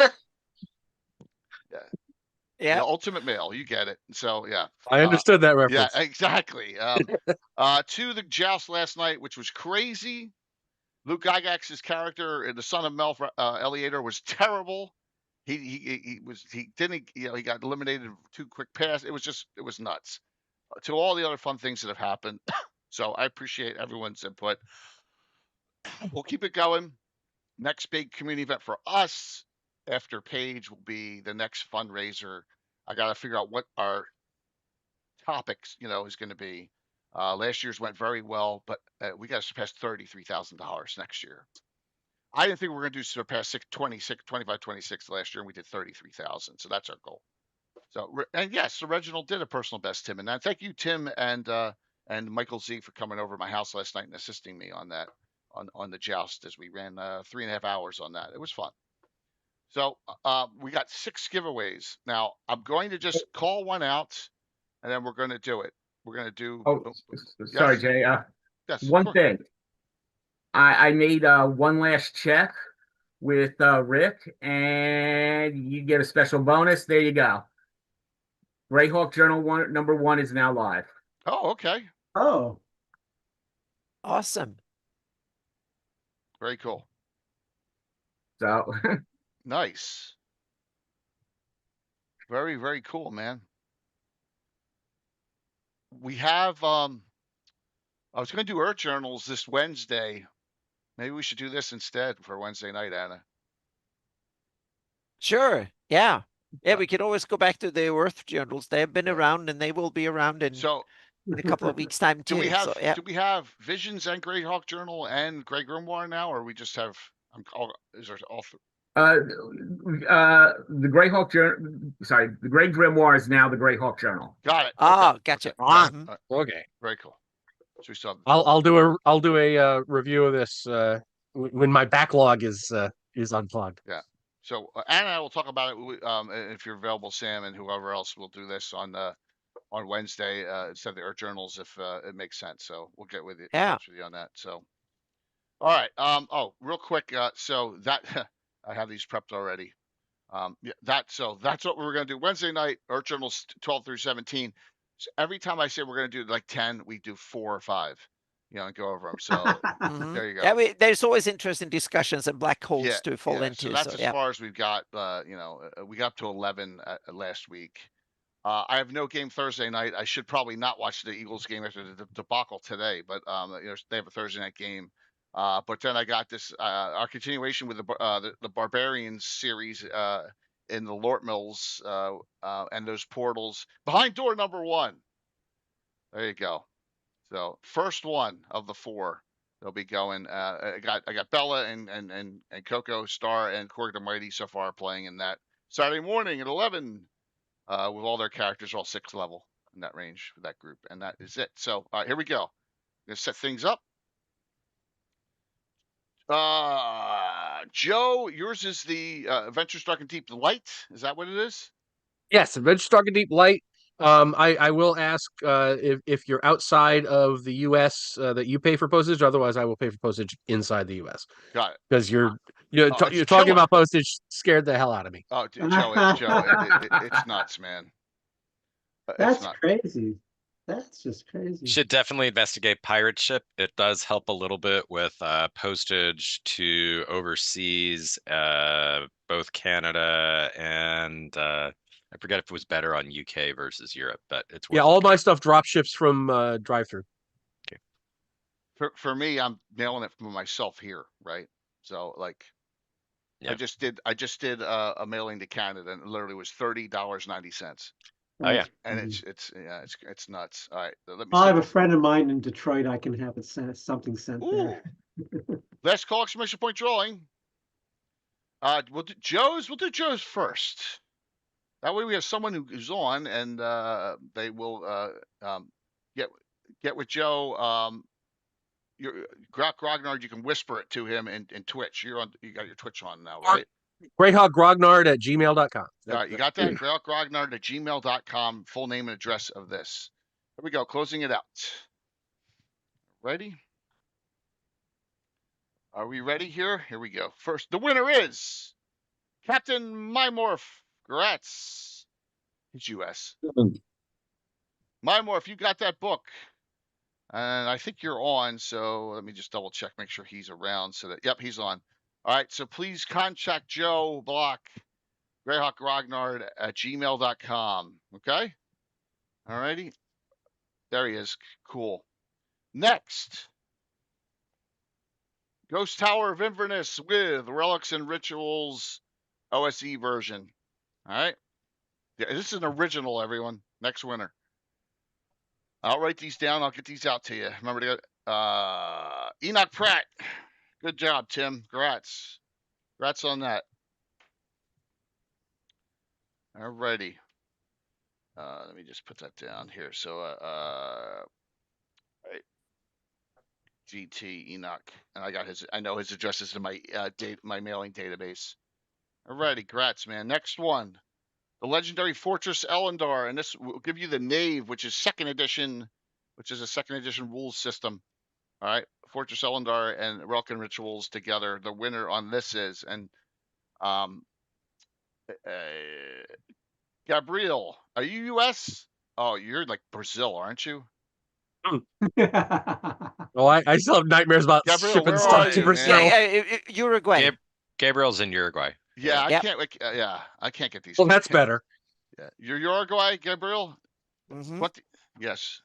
That's a long ways off. Yeah. Well, He came up to GaryCon last Yeah, I year. can't- So I Really? got to meet him in person. I met him. Yeah, Whoa. you have it was a PO awesome. box in Florida. Good. Oh, That's sweet. fine. That works. Sweet. So please whisper it to me in the direct chat there. I can do that. That I can do. Yes, I have no problem with that. And so It's a new good business idea. Sell PO boxes somewhere. Nice. Yeah. Nice. There's a lot of international forwarding that goes out of Miami. Mhm.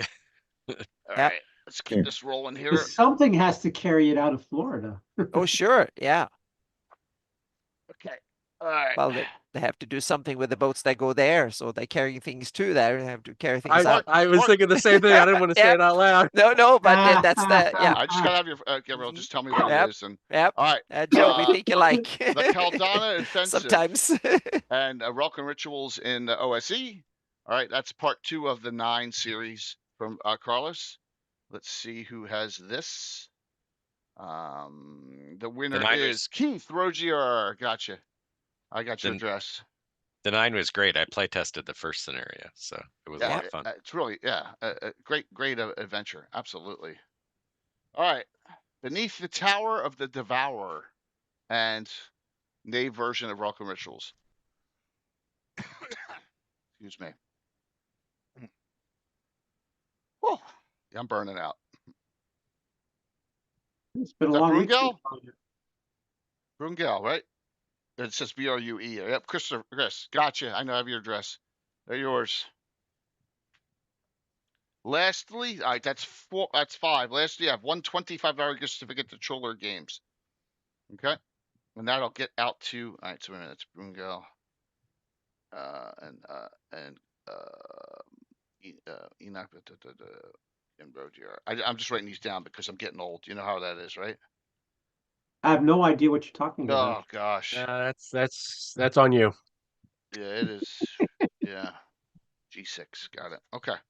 All right, and then the $25 gift certificate. Let's see who wins that, and then we're gonna find someone to raid into because Darling has still got still under the weather too. It's a shame. I won't die. Dude, if I die after being through 3 major surgeries in the last 9 months, I'll kill myself. You understand what I'm saying? Being through all this pain I've been through. You gotta stop doing that, Jay. Yeah. Oh my God, man. Cancer and 2 hip replacements has been enough. You know, I've had. Well, as long as you're healthy now, that's what matters. Yeah. So far, so good, man. Thank you. Here we go. Last winner. And that is what's that? It doesn't. Raven's Hammer. Okay, cool. Raven's Hammer. I got that, and $25 gift certificate. Trollord. I could do that. All right, so I got 5 of them. Joe's got 1. So to take care of, we'll get them all out. Raven's Hammer. I think you are in chat. I can put that right in your whisper. So thanks everyone. That was awesome. What a great year. Keep things rolling. You know. Hopefully you all keep the faith. Some great things happening. Really, are some really cool things. A lot of people are publishing content. More and more is coming out, and yeah, it's gonna be good. It's gonna be a good year. 2026. I'm really looking forward to getting on the campaign. What do you call it? On the convention circuit and doing a little bit more this year. I had to turn a lot of people. Joe, I don't know how many you were at, or Alan, how many you were at this year, but I had to say no to a lot of people. 6. Yeah, people. I got 1 more left this year. Which one? Mepicon in Pennsylvania. Mepicon, yeah. Yeah. That's the one I I should. think it's in Scranton this year. Yeah, I should really do that one. So, are you off from It's work fun. It's tomorrow? small. It's fun. Yeah. No, it's twice a year there too. Correct? Yeah. No, Michael, I'm working tomorrow. But I'm working from home most of the day. So, Anna, any final word? I was just going to say, it's been so much fun that we've been having an online convention. And at first I wasn't that into online conventions, but it some ways feels like you've been to a convention because you've been hanging out, doing stuff and prepping like an idiot for a couple of weeks before and stuff like that. So yeah, so I took most of the day off and just laid in my bed and read something and dozed off. So I've been, and that's what I'm going to do tomorrow. Nothing for a day or so, and then I'll start working on stuff for Gamehole Con. So yeah. So thank you everybody. Yeah, Jay, for coming up with the idea originally and helping out a lot organizing it, and everybody who's run games, organized it and played and stuff. It's been so much fun. So yeah, I'm definitely looking forward to this next year. So everyone enjoy. I'll start getting with everyone about the fundraiser coming up sometime right around Thanksgiving. We'll start talking about that because, I get a message real quick. I got a message from Ron Meishner right as the con's starting Thursday night, right? Literally, Jay, Phil, and who's the other person who's running it with them? Phil Vert? No. Whose wife passed with Phil? The other guy. Ed Stark. Ed, yeah. Phil and Ed want you to run another adventure at Page. I'm like, you really want? 5 minutes before my con here starts, you're asking me that now. Can you wait till Monday? I have one. I have to say on the record, I have one unanswered message from him too.